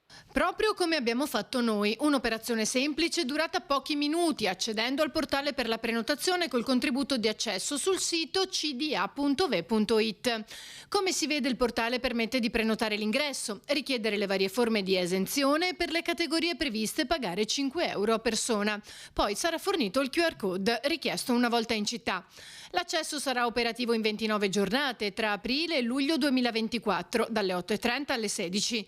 Dal 25 al 30 aprile, dal 1 al 5 maggio, tutti i sabati e le domeniche fino al 13-14 luglio, escluso il fine settimana della Festa della Repubblica 1-2 giugno. Non abbiamo posto nessuna soglia e c'è una tariffa flat a 5 euro in cui appunto che va pagata per coloro che non hanno esenzioni e esclusioni. Il prossimo anno si pensa invece di mettere una soglia entro la quale il contributo sarà più basso, oltre la quale il contributo sarà più alto. Dispensati dal pagamento i turisti che pernottano in albergo, affittacamere o B&B, che pagano già la tassa di soggiorno. Ribadisco il fatto che i residenti e i nati a Venezia non devono fare nulla. Esentati inoltre i bambini fino ai 14 anni, chi ha necessità di cure, chi partecipa a competizioni sportive, forze dell'ordine in servizio, coniuge, convivente, i parenti o affini fino al 3° grado di residenti nelle aree in cui vale il contributo d'accesso e una serie di ulteriori esenzioni previste dal regolamento. Allora, Assessore Moraso, come commentiamo questo contributo d'accesso? È iniziato, prego. Sì, è iniziato con diverse prenotazioni. Come avete spiegato voi è molto semplice, nel senso che si concentra da fine aprile fino al mese di luglio. È il tentativo di capire quanti sono esattamente oggi i fruitori della nostra città, perché dovevamo cominciare proprio quantificando in alcuni periodi del nostro anno solare, cioè con grandi eventi di concentrazione, ponti e quant'altro, e capire con la prenotazione e capire esattamente quanto può essere la vera sostenibilità della nostra città in termini di afflusso in alcune giornate. Come avete ben spiegato è molto semplice, le esenzioni, come tu ben sai, riguardano tutti i residenti, tutti i lavoratori e tutte le persone che vengono in città per motivo di lavoro e che hanno la residenza in Regione del Veneto. quindi di fatto una parte importante del territorio deve solo, insomma, credo che non sia una grande difficoltà. Chi poi tra l'altro soggiorna è esentato dal contributo di accesso, perché chi va già in albergo sa che è esentato perché paga già di fatto la tassa di soggiorno. Per le persone che, non so, uno parte da Bologna, parte da Trieste o parte da Milano, vuole venire, sa che ha per alcuni giorni, e per capire quante persone arrivano in città, ha il dovere della prenotazione. La partenza ha già avuto dei risultati, insomma, molto interessanti in termini di prenotazione. Allora andiamo a sentire anche cosa hanno detto gli albergatori, Assessore Boraso, su questo contributo d'accesso e poi commentiamo. Andiamo a sentire. Nel dibattito che si è aperto in città circa l'introduzione in via sperimentale del contributo di accesso a Venezia si inserisce anche la voce dell'Associazione Veneziana Albergatori. I titolari di hotel, come noto, non saranno coinvolti da questo provvedimento in quanto chi dorme e pernota in strutture ricettive è esentato dal pagamento, che invece riguarda il turismo giornaliero, ma più volte gli albergatori in questi anni hanno sostenuto la necessità di mettere un freno all'invasione turistica mordi e fuggi e perciò plaudono convintamente alla decisione dell'amministrazione comunale veneziana di far partire questo provvedimento, come sottolinea il vice direttore AVA Daniele Minotto. Verrà garantita la possibilità al turista di arrivare in città e di avere già il suo QR code che gli permetta di avere un libero accesso alla città. È una sperimentazione, non sarà sicuramente la soluzione di tutti i problemi della gestione di flussi, ma è un passo avanti, è la possibilità di iniziare un vero sistema di governance che unisce tutto quelli che sono anche i nostri impegni come imprenditori di miglioramento delle nostre strutture che stiamo attuando con grandi impegni economici. Il turismo pernottante già versa in hotel la tassa di soggiorno che poi resta al comune e sempre Minotto ricorda come gli ospiti che dormono in città siano circa il 30% dell'intera popolazione turistica e questa parte produce il 70% circa degli introiti per l'economia cittadina. Abbiamo Giacomo da Cavallino Treporti. Ciao Giacomo. Buongiorno a lei e ai suoi ospiti. Mi sente bene? Sì, benissimo Giacomo, vai. Mi fa piacere. Voglio solo dire una cosa, io ho una certa esperienza di cambio e rimorchio village. Gli autovelox bisogna rispettare. E i soldi che prendono il comune o la provincia, non so di che sia la competenza, che vado messa in sicurezza le strade, che deve strade con poche buche. E riguardo ai telefonini, per me, ritirare la patente perché il telefonino è micidiale. Quando che andavo via per cambio rimorchio o bici, come trovavo intrigato che c'era confusione, perché mi piaceva la musica, spegnevo la radio. Basta. Meno male per i telefonini micidiali, perché come vado in giro per strade e soprattutto in autostrade qui di cambio rimorchi, i collaboratori, i colleghi diciamo, c'è sempre quel telefono che vada e mi vado avanti. Grazie, buongiorno. Grazie caro Giacomo, un grande abbraccio anche da Mirella e da tutti a Sveglia Venere. Sentite quanto attenti sono i nostri affezionati ascoltatori e ascoltatrici. Allora, Assessore Boraso, come commentiamo? Prego. Volevo innanzitutto due cose. Primo ringraziare Livio, però semplicemente un grazie. Poi ci sono alcuni aspetti. Non è accettabile, ha ragione Romina, dichiarare da parte di qualche amministratore che l'autovelox serve a fare cassa è aberrante e anche poco serio, perché è anche irrispettoso di quella che è la realtà delle cose. Innanzitutto c'è una legge che parla chiaro, il 50% dell'incasso da autovelox deve essere poi riversato su lavori sulle strade per la sicurezza. Poi se c'è qualcuno che non lo fa si prende Mirella le sue responsabilità. C'è invece un tema serio che ha introdotto Romina, che è il controllo del territorio. Noi non possiamo pensare che sia sul fatto penale dei furti sul fatto dello spaccio, ma soprattutto anche del tema delle strade, di chi sta alla guida, di chi in assenza di controllo è evidente che poi succede di tutto. È chiaro che ha ragione Romina, bisogna veramente investire di più sulle nostre, perché aumentare il numero affinché ci sia più presenza, perché quando c'è presenza la gente ci pensa e si comporta in maniera più corretta. Poi il tema introdotto da Giacomo è un tema su cui io sarei veramente tranchant, cioè mi metto anch'io in prima persona, cioè l'uso del cellulare in macchina, e non solo l'uso del cellulare, Mirella, ma c'è chi usa l'iPad, c'è chi si fa i selfie, c'è chi si fa le riprese e c'è chi fa Facebook e altre cose stando alla guida. E questo mette a rischio non tanto, certo il rischio di chi guida, ma mette a rischio gli altri. Bisognerebbe secondo me trovare un provvedimento che chi sale in macchina, i cellulari devono essere spenti.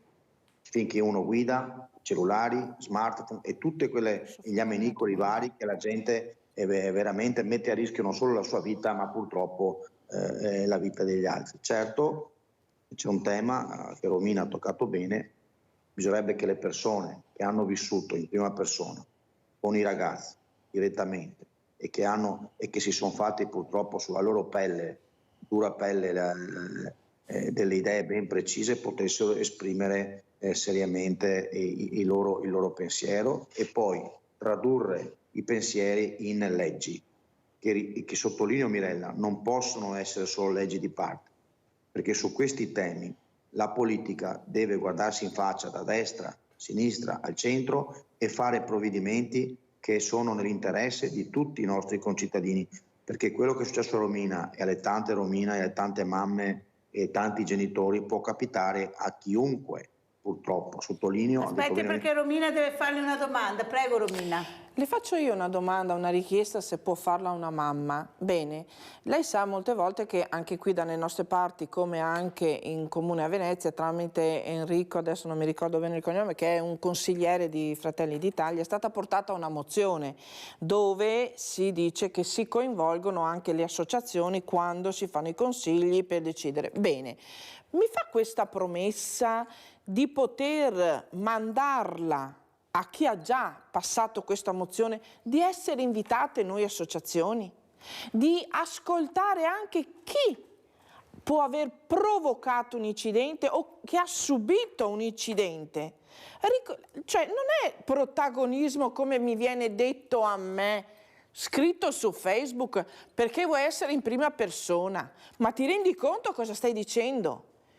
Certo che mi metto in prima persona se sapessi che mio figlio ritornasse in vita, ma subito. Ma non colleghi il cervello che forse sto dicendo una cosa che serve a voi, che serve.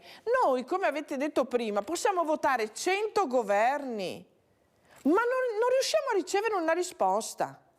Non riusciamo ad essere ricevuti. Io prima ascoltavo Mirella e glielo chiedo, io voglio essere, non io, ma anche altre associazioni se non volete, ascoltate, invitateci qualche volta, qualche consiglio. E adesso facciamo come ha detto Mirella prima, noi non prendiamo i trattori, perché non possiamo prendere i trattori, prenderemo le macchine, prenderemo le moto, io stessa dovrò mettermi in macchina perché ho i miei problemi, ma non sto a casa. E andiamo, faremo tappa una parte, fino a che arriveremo allora anche noi davanti al governo e faremo qualche cosa. Allora ci sarà? aspetta Romina, che facciamo vedere cosa abbiamo combinato a Treviso, a Villa Margherita inclusiva, proprio per far capire che non è solo Romina o Nadia o tutte le mamme che abbiamo avuto, Barbara, Gina, ma abbiamo riunito le associazioni che non sono ascoltate. Andiamo a vedere questo servizio Vittime Strada, Mirella. Andiamo a sentire così l'assessore Boraso capisce. Prego Luciano da Desenzano di rimanere in linea, ma so che Luciano è bravo. Andiamo a vedere.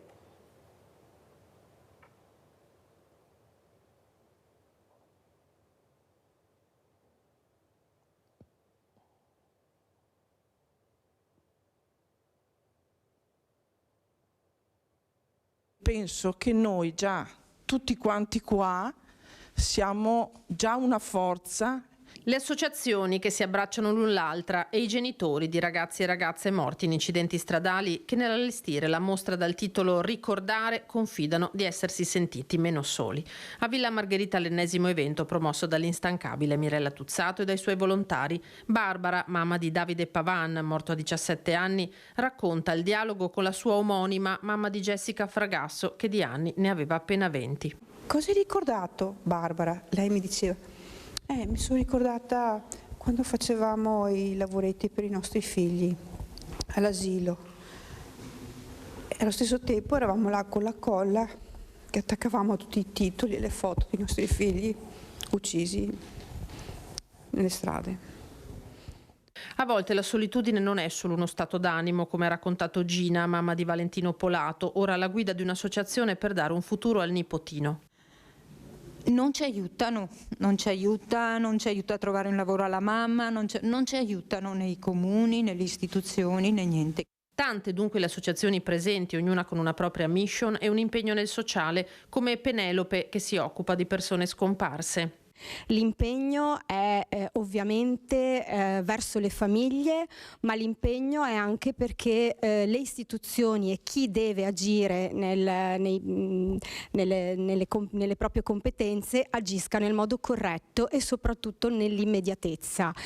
Non sentirsi abbandonati in qualsiasi situazione, anche la più tragica, è questa la chiave e questo lo scopo di iniziative come l'evento a Villa Margherita. Ci fa soffrire un po' meno sapere che comunque c'è qualcun altro e ci capisce, perché non è facile capire il dolore che prova due genitori che hanno perso i figli. Ecco, ha capito Assessore Boraso cosa siamo riusciti a fare tutti assieme? Abbiamo messo assieme tutte quelle associazioni invisibili, che non avevano voce, ascolto e come dice Romina non ci fermeremo di sicuro a questa Villa Margherita inclusiva, ma è là dove ci troveremo e dove capiremo come muoverci. Prego Assessore, poi sentiamo Luciano da Desenzano. Prego Assessore. Accolgo l'invito di Romina. Adesso io prenderò contatti con la Presidente della Commissione di Abilità che si chiama Deborah Onisto e farò in modo che il contatto, credo che sia il consigliere Gavagnin Enrico, penso che parlava la dice di sì. Siccome vedo che qua un sacco di persone prendono contatto e poi non capisco perché la gente non segue, non risponde, ma tu sai, mi conosci, poi quando prendo in mano le cose cerco di portarle è giusto che le varie associazioni, poi ti chiederò tutti i riferimenti così li convochiamo ufficialmente ed è giusto che solo loro sono in grado, Romina e le tante Romina, di esprimere in maniera concreta e compiuta ciò che hanno vissuto, ma soprattutto soluzioni e proposte. La città di Venezia comunque è una grande città, come tu ben sai stiamo affrontando il piano urbano della mobilità sostenibile, penso che cada proprio in maniera concreta l'incontro, l'audizione in commissione anche di chi sa esprimere in maniera concreta cosa per chi purtroppo ha vissuto con grande dolore, credo che sia un dolore immenso a cui non si può certamente dare risposta. Sentiamo Luciano a Desenzano, se no poveretto mi cade la linea. Vai Luciano. Buongiorno Mirella. Buongiorno. È arrivata anche Brescia questa mattina. Vai Luciano. Sì Mirella, perdonami se tiro fuori già che c'è l'assessore che lo conosco bene. Un mese fa c'era il dottor Preliasco, ti ricordi? Sì. Io da 58 anni di patenti, forse tra qualche mese 59 anni di patenti, purtroppo il povero Risotto è morto svenuto. Poi ho finito la telefonata, il dottore Preliasco mi ha attaccato, non è morto di Covid. Io non ho detto che è morto di Covid.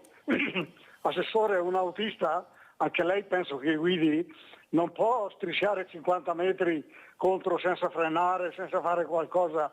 Due, ma è inutile mettere tra parentesi un autovelox, perché passato l'autovelox uno va a 100 all'ora, bisognerebbe mettere tra parentesi tipo tutor, metterne due ogni 300-400 metri. Qua a San Felice, assessore, c'è 60 all'ora per esempio, ogni strada c'è i 30 all'ora qua a Rivoltella Desenzano per 300 metri, qua a Lugano per andare a Peschiera Semion per 300 metri 30 all'ora. Voglio dire, dopo Mirella hai visto l'autostrada, 2 morti qua tra Desenzano e quella ragazza lì l'altro giorno si è ribaltata giù. È inutile, ci vuole un po' di testa. Ci vuole rispetto. Luciano, grazie, devo chiudere, l'assessore deve anche andare via, però deve anche rispondere a Romina, a quello che hai detto tu naturalmente. Guardiamo anche queste immagini del bus sul Mestre, sul Cavalcavia, andiamo a vedere, ecco, era l'8 ottobre del 2023, com'è la situazione, assessore, cosa ci racconta? Niente, quello che ha detto bene Luciano, Rizzotto era un bravo autista e che non è ovviamente imputabile al suo stato di salute l'incidente. Credo che questo sia un punto fermo dopo le valutazioni da parte della Procura. Oggi le valutazioni stanno sulle perizie dei pezzi di quel bus vicino allo sterzo, sul sistema sterzante, che ovviamente ci sono degli esperti nominati dalla Procura che stanno facendo le valutazioni. Come ha detto ben Luciano, un bravo autista che per 50 metri striscia sempre sul guardrail, non riesce a riportare a sinistra il mezzo, una risposta ci deve essere data, soprattutto per quelle 21 vittime e per quei 14 feriti gravi. Tutti chiediamo di sapere la verità. Ci auguriamo, ma io ho grande fiducia nel lavoro della Procura, che presto arriveremo a conoscere la verità su questo triste incidente. Ovviamente a me ha scosso, è dal 3 ottobre che ovviamente dal 7 di ottobre che sono capitati tutti i colori, però sinceramente si fa fatica a non pensare a 21. Io li ho visti quei corpi e sinceramente si fa fatica. Molto spesso mi vengono purtroppo di notte in mente quelle immagini, però adesso abbiamo il diritto, come tutti i nostri concittadini e i familiari di quelle vittime, di conoscere la verità. Allora andiamo a vedere anche l'ultimo servizio, poi salutiamo l'assessore Boraso, ma sono troppo importanti queste trasmissioni, averlo gli ospiti è anche difficoltoso, perché voi sapete il mattino è un po' un problema. Andiamo a vedere questo vertice su bus La Linea 36. Questa mattina ero a un mercato cittadino e sono stato bersagliato, la gente ti ferma, la gente ha paura, ma cosa succede sempre a questi mezzi? Cioè, mi pare normale dover dare delle spiegazioni e rassicurare i nostri concittadini. È stata una convocazione d'urgenza, neanche 24 ore dall'incidente, quella dell'ufficio trasporto pubblico locale del Comune di Venezia, per fare chiarezza sull'uscita di strada del bus della linea 13 in via Cappucina a Mestre. Un altro incidente, in questo caso lievissimo e senza conseguenze, che ha coinvolto un mezzo della linea, come nella drammatica notte del 3 ottobre sulla rampa Rizzardi, come quel sabato sera del 14 ottobre in via Carducci. Per questo l'assessore Renato Boraso si è impegnato a fare chiarezza. Vogliamo una relazione tecnica, che loro sono impegnati domani a darci, anche con il tracciamento dei sensori. Questi mezzi hanno dei sensori speciali che tracciano gli eventuali blocchi o disguidi al sistema elettrico o al sistema complessivo di questi mezzi, e noi vogliamo che i tracciamenti di questi sensori, proprio per escludere ogni dubbio su un guasto di carattere tecnico. L'incidente, come detto, è stato di lieve entità, ma inevitabilmente gravato dall'enorme peso dei fatti di ottobre. Alla Linea SPA è stato chiesto di presentare già domani una perizia tecnica su quanto accaduto in via Cappucina per sgomberare il campo da qualsiasi dubbio. Noi ci fidiamo delle dichiarazioni di oggi, ma vogliamo documentazione per essere tranquilli. Lo dico e vi chiedo, proprio per applicare un principio di autotutela e precauzione che si impone. Non è una questione perché poi l'autista inizialmente ha detto una cosa, poi ha sbagliato la valutazione. Allora, sgombriamo da ogni dubbio questa vicenda con una documentazione tecnica. Allora, Assessore Boraso, intanto la ringrazio anche per questo servizio, perché lei capisce, questa trasmissione è seguitissima, ecco quante persone hanno bisogno di sapere, di conoscere la verità, perché giustamente Paola diceva delle volte non sono incidenti stradali, Paola Conte, ma sono anche crimini. Pensate quante persone sono morte in un solo colpo, in pochi attimi. Prego, Assessore Boraso, come commenta, poi ci saluta. No, niente, nel senso che la gente ti ferma e vuole la verità. Noi chiediamo solo di conoscere la verità. Da una parte c'è un procedimento penale, quello delle 21 vittime, sul resto noi abbiamo chiesto documentazione, quando ci viene fornita la rendiamo pubblica, perché è giusto che i nostri concittadini sappiano la verità. Sull'altro tema mi impegno per Romina, poi ci sentiamo nel pomeriggio, Mirella, per convocare, farò in modo che avvenga una convocazione ufficiale in città di Venezia nella commissione comunale, perché è giusto che noi arriveremo con tutte le associazioni, Assessore Boraso, perché sono tutte associazioni che hanno diritto di parola e di essere ascoltate. Vi sto parlando di genitori che hanno perso i loro figli e questo è intollerabile che non vengano ascoltate. Grazie veramente Assessore Renato Boraso, grazie di essere stato con noi. Romina, come ci saluti, cosa vuoi dire?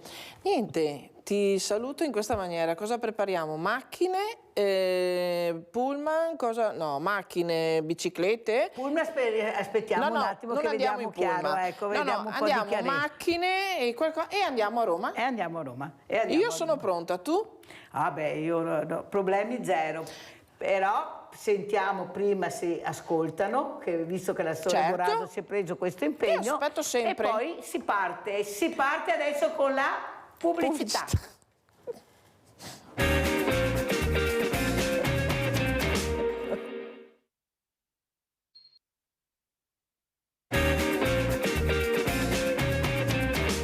Ringrazio Maurizio Framba, Presidente Federconsumatori Verona, di essere con noi, perché prima abbiamo parlato veramente del sociale, ma un sociale che riguarda anche questi consumatori, Framba, che non sanno più dove parare con questi stipendi bassi, pensioni basse, con l'aumento della vita incredibile, con bollette sempre più alte, sempre più care, anche se qualcuno dice che calano, vorrei capire dove e quando, con queste truffe che sono dietro l'angolo. Cosa ci racconta, Presidente?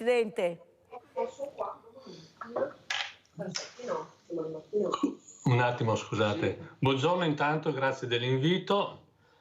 Dovrei raccontare tantissime cose, insomma, perché proprio come diceva lei, ci sono problemi non risolti per quanto riguarda la situazione dei consumatori, nonostante i tentativi fatti molto parziali, io credo, da parte del governo. L'inflazione apparentemente si sta ridimensionando, dico apparentemente perché i dati ufficiali parlano di una riduzione dell'inflazione, questo è vero. Dall'altro lato, in termini generali, dall'altro lato, in realtà quello che è la parte essenziale che più interessa i consumatori, cioè il cosiddetto carrello della spesa, tutti i beni che fanno parte della divisione dei generi alimentari, continua ad essere molto alta. Quindi dobbiamo fare molta attenzione a questo ragionamento, perché abbiamo un'inflazione a gennaio tendenziale, che vuol dire rispetto a quella dell'anno scorso e provvisoria dello 0,8, ma in realtà tutta la partita che riguarda i beni alimentari è un'inflazione ancora superiore al 5%, quindi una grande differenza, con una serie di dati relativi a beni specifici, come per esempio olio d'oliva e altro, dove l'aumento dei prezzi di gennaio, provvisorio ancora rispetto a gennaio dell'anno scorso, è intorno al 45%. Bisogna intervenire e fare qualcosa, cosa che non si sta facendo. Però, Presidente Framba, quello che non si capisce è che c'è una speculazione, e bisogna dirlo, perché nessuno parla mai si parla sempre di inflazione e poco di speculazione, dove ad esempio ieri ho visto del radicchio veneto, non trevigiano ma del Friuli, delle belle roselline rosse a 20 euro al chilo. 20 euro al chilo. Allora, io capisco che possono essere anche delle cose anche piccoline, un mercato molto piccolo, ma stiamo parlando che vorrei capire a quell'agricoltore cosa viene dato per quel radicchio. Perché se adesso vediamo questi scioperi che non sono nati a caso, ma c'è un percorso, li abbiamo visti con le quote latte, Presidente, cosa è successo? Che i furbi sono diventati più furbi e quelli che hanno pagato erano proprio le persone serie, i bravi allevatori, quelli seri, non i furbi, non quelli che piantavano le arance e non avevano neppure il campo di arance, ma siccome i controlli vanno fatti sempre sulle persone per bene, mai sui furbi, bisogna iniziare anche a denunciare. Allora vogliamo parlare di questa speculazione, di questa filiera, che chi lavora non prende niente e quello alla fine, che poi siamo anche noi consumatori, è quello che paga di più, perché poi questi scioperi si ripercuoteranno su quello che troveremo, i prezzi che troveremo di questi prodotti. O sbaglio, Presidente? No, ha perfettamente ragione. Guardi, noi continuiamo come Federconsumatori a evidenziare questi aspetti. Ha centrato il problema, Mirella, perché tutto ormai è finanziarizzato. E se tutto è finanziarizzato non è più la logica del mercato tradizionale, dell'equilibrio tra chi compra e chi vende, ma ci sono soltanto speculazioni. L'esempio classico, guardate, è quello che c'è stato fino a poco tempo fa per quanto riguarda il gas, cioè l'energia. Lì è vero che tutto era aumentato perché c'era stata l'invasione dell'Ucraina da parte della Russia, ma in realtà se uno analizza profondamente e vede tutte quelle che sono le analisi, le ricerche fatte, si scopre in maniera molto chiara che tutto quello che è successo sull'energia è speculazione. La speculazione oggi non c'è più sull'energia e non è un caso che il costo dell'energia, non sto parlando della bolletta, sta rispetto ai picchi dell'anno scorso riducendosi in maniera significativa. Oggi la speculazione, come diceva lei, è tutta sui generi alimentari, perché anche i generi alimentari sono sottoposti a speculazione e, come diceva lei, si è creato tra il produttore e il consumatore un abisso dal punto di vista di quelli che sono i prezzi, cioè quello che viene dato al produttore e quanto paga il consumatore, perché proprio in mezzo c'è la speculazione. Sarebbe interessante fare un'alleanza tra produttori e consumatori con le giuste analisi, perché credo che quello che sta succedendo adesso è una cosa importante che va studiata, approfondita, analizzata, e devono essere dati, bisogna fare degli interventi per aiutare i produttori. Io vedo un rischio che tutto sia politicizzato e quindi tutto sia funzionale ad altro e non a risolvere realmente i problemi. Allora, però la comunità europea, la von der Leyen, ha detto ieri ritorniamo nei nostri passi, rivediamo un po' tutto.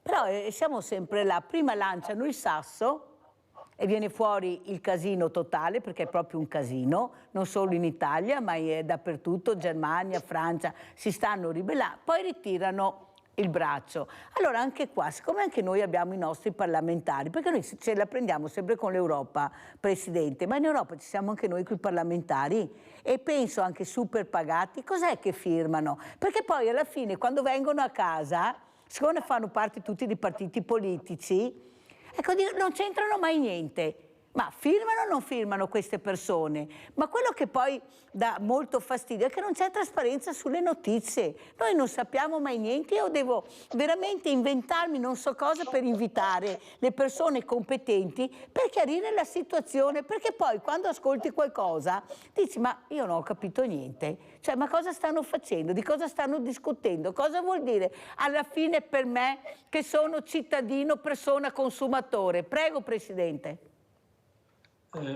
È giusto quello che sta dicendo. Il dato vero è che anche la politica la politica intesa in senso ampio, dovrebbe essere rivista, riconsiderata. Non c'è un pensiero, come potremmo dire, lungo, un ragionamento, e spesso le cose che vengono decise 48 ore fa, sono state decise 48 ore fa, per un ragionamento logicamente di opportunità vengono riviste completamente e il consumatore, il cittadino va in tilt, non capisce nulla, perché anche su tutta questa polemica, anche giusta da un lato, che si sta creando per quanto riguarda gli agricoltori, sfido chiunque a fare un ragionamento. Il cittadino, il consumatore normale che guarda sì la TV, ascolta, però non approfondisce, perché non è che tutti abbiamo voglia e tempo di mettersi a guardare e capire cosa è successo 6 mesi fa a livello europeo, ok, viene condizionato dall'ultimo pensiero. Ecco, il ragionamento vero è questo: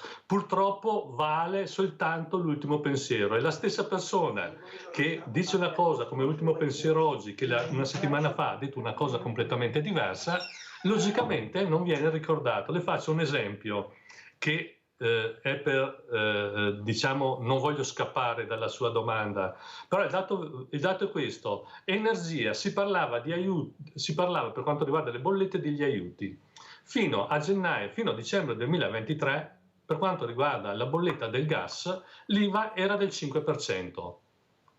Dalla prossima bolletta, nonostante il prezzo del gas sia calato, ok, non ci saranno segnali evidenti di questa riduzione, perché sapete cosa è successo? Che questo governo, io non posso dare anche giudizi sul governo, ma porto dei dati oggettivi. Il governo ha deciso di riportare, per quanto riguarda l'IVA sulla bolletta del gas, l'IVA al 10% fino a 480 metri cubi e del 22% sopra il consumo annuale superiore ai 480 euro. Che quello che mi togli dalla bolletta me lo metti con l'IVA? Sì, questo è il dato vero. Allora, e sono soldi, da un lato, che lo Stato incassa, quindi lo Stato fa cassa, e però nello stesso tempo con quella cassa dovrebbero... Io sarei disponibile, sono disponibile, io devo essere sempre disponibile a pagare l'IVA, ma sarebbe interessante sapere, capire quell'introito maggiore che ha il governo dove va a finire, perché mi sembra che vada a finire su canali poi non controllabili, perché c'è un malcontento, poi può essere diventata anche una moda, non credo che sia una moda, ma c'è un malcontento che è straordinario in senso negativo. Ma devono fare la pista da bob e il ponte di Messina, Presidente. Devono fare le infrastrutture, ha capito, Presidente? Il dato vero è questo, e poi hai le strade che, insomma, se fossero asfaltate meglio sarebbe una buona cosa. Se voglio alzare il tiro,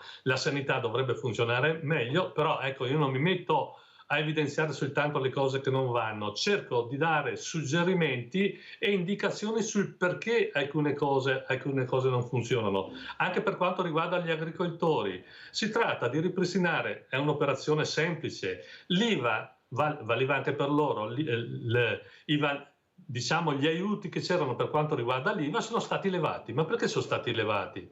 Adesso viene riconcessa e in realtà sembra che sia stata fatta chissà quale elargizione, in realtà viene restituito quello che c'era a livello europeo. Allora, Presidente, andiamo a vedere anche cosa dice la CGA di Trieste, inflazione CGA, andiamo a sentire.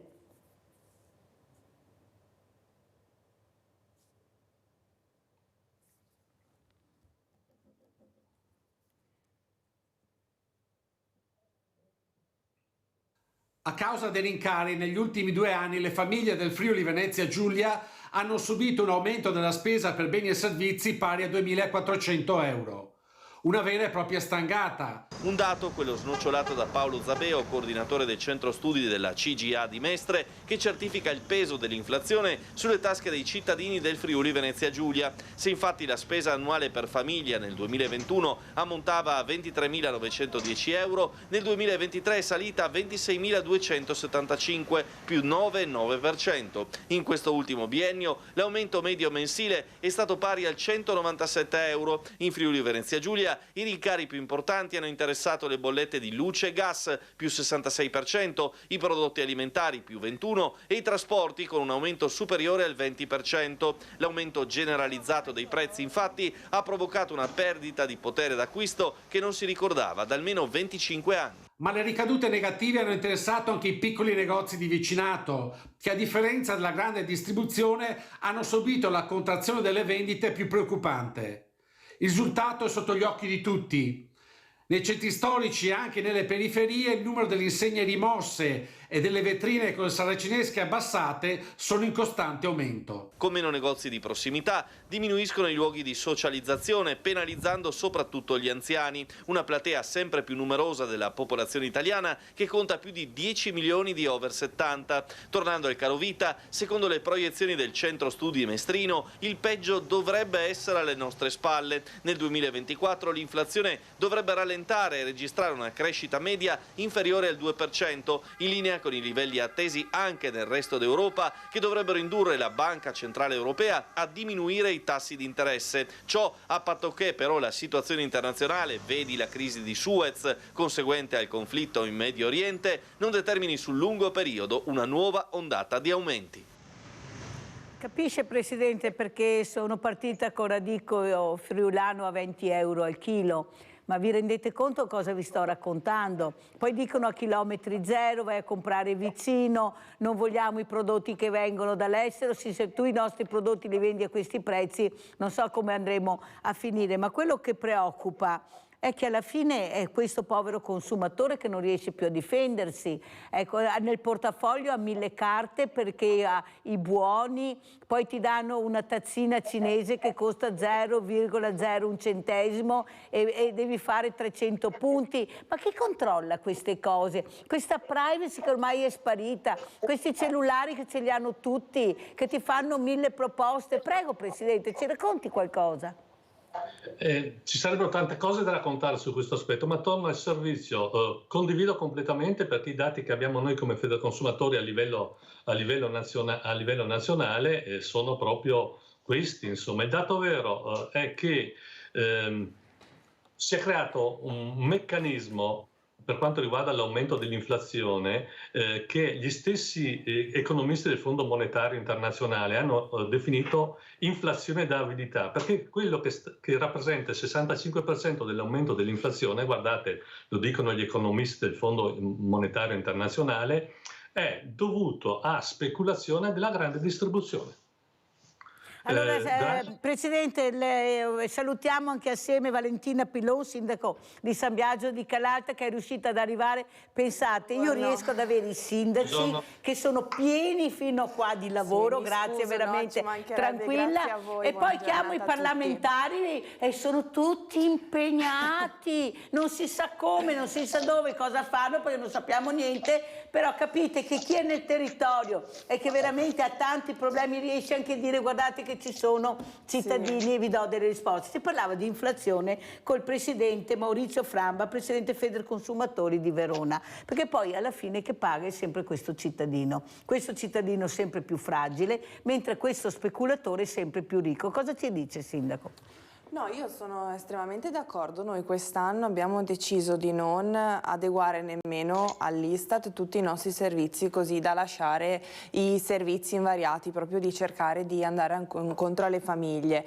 Purtroppo però sempre di più, anche con un confronto con la parrocchia e con la Caritas, sono le famiglie che si rivolgono a questo tipo di associazioni per il pane quotidiano, come si suol dire. Quindi è vero che tutti questi aumenti di prezzi poi vanno a ripercuotersi su quelli che sono i soggetti più fragili, non solo gli anziani, ci rendiamo conto, ma sono proprio anche le famiglie, anche quelle magari monoreddito, perché oggi abbiamo una società che è in continua evoluzione, quindi molto spesso ci troviamo ad avere delle madri o dei padri purtroppo che rimangono soli, e con tutti i problemi che oggi la società purtroppo è portata a creare si trovano davvero molto in difficoltà. Quindi da parte delle istituzioni secondo me ci dovrebbero essere anche in questo senso dei sostegni maggiori, non tanto a livello di contribuzione, ma di opportunità per il territorio, mettendo insieme i comuni in modo tale che non sia il singolo a farsi portavoce di una singola istanza, ma ci sia una rete, una progettualità tale che dia più forza anche a noi, anche a livello contributivo, in modo tale anche da non creare disparità nel territorio, perché non sempre anche i bilanci dei comuni permettono a tutti di avere gli stessi tipi di agevolazioni, e anche di cercare di andare a favorire, diciamo così, quelli che sono i primi 1000 giorni di vita dei bambini, che sono quelli più importanti, e far sì che abbiano dei sostegni mirati, e anche da parte dei genitori che abbiano la possibilità di condividere questi momenti speciali. Allora, Sindaco, lei non era ancora arrivata quando Maurizio Framba spiegava che è vero che il gas è diminuito, in effetti costerà meno, Però è anche vero che il governo ha deciso di aumentare l'IVA dal 5% alla riportata al 10% e se superi un determinato quorum al 22%.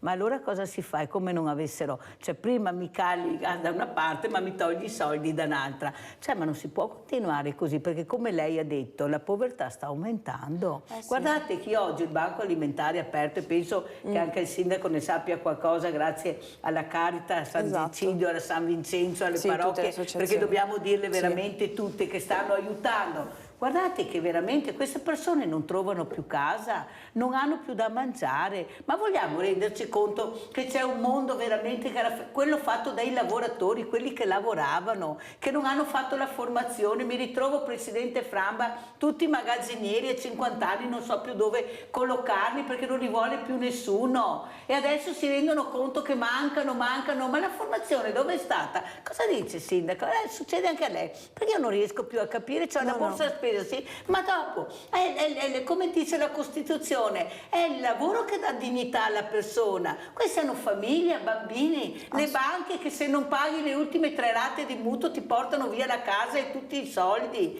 Cioè, ma questi sono i problemi. Prego, signora. Assolutamente. Allora, come diceva lei, a livello di IVA e di utenze sembrava esserci un certo respiro di sollievo perché rispetto insomma all'anno precedente, quest'anno le bollette sembravano essere diminuite, però dall'altro canto invece, come dice lei, adesso il governo ha aumentato, quindi sembra come un gatto che si morde la coda. C'è, è vero, la diminuzione, però poi c'è una tassazione maggiore, quindi sembra quasi che non ci sia, non sembra, alla fine non c'è il beneficio.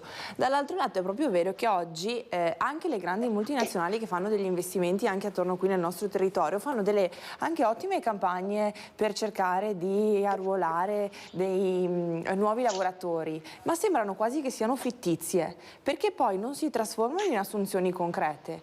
C'è la bella pubblicità, forse c'è il periodo di formazione, però sentendo anche quello che mi dicono i cittadini del territorio, poi alla fine in termini proprio assunzionali si riduce davvero in termini di qualche unità, quando invece c'è un territorio che ha proprio bisogno, ma perché come diceva lei lo dice la Costituzione, e poi c'è proprio il tema della dignità della persona, cioè il lavoro davvero, io sono sempre stata contraria al reddito di cittadinanza perché trovo molto più utile delle misure mirate a chi ha bisogno, ma perché credo nel lavoro come un modello, un percorso che restituisca qualcosa alla persona. Sindaco, allora sentiamo anche dopo cosa ne pensa Maurizio Framba. Io invece sono sempre stata a favore del reddito di cittadinanza e le spiego perché.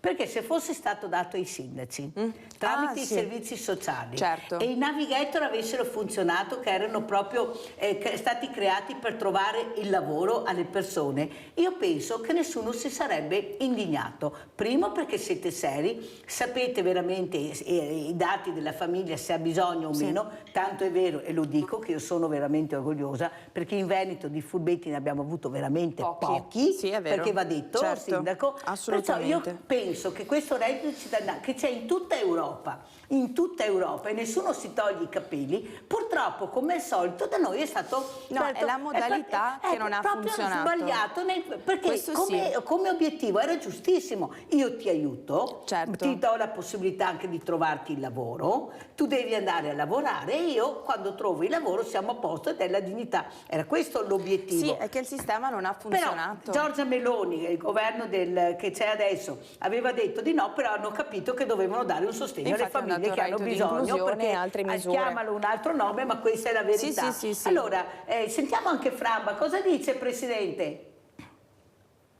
Il dato vero è che la politica dovrebbe alzare il proprio livello e fare realmente la politica, cioè quando c'è un problema lavorare per risolverlo e se fosse possibile su problemi veramente grandi trovare anche un pensiero comune, perché capisco la maggioranza, l'opposizione eccetera, ma ci sono argomenti che dovrebbero avere un pensiero unico. La povertà in questo paese, la povertà sta aumentando o sta diminuendo? I dati che abbiamo noi dimostrano che la povertà sta aumentando.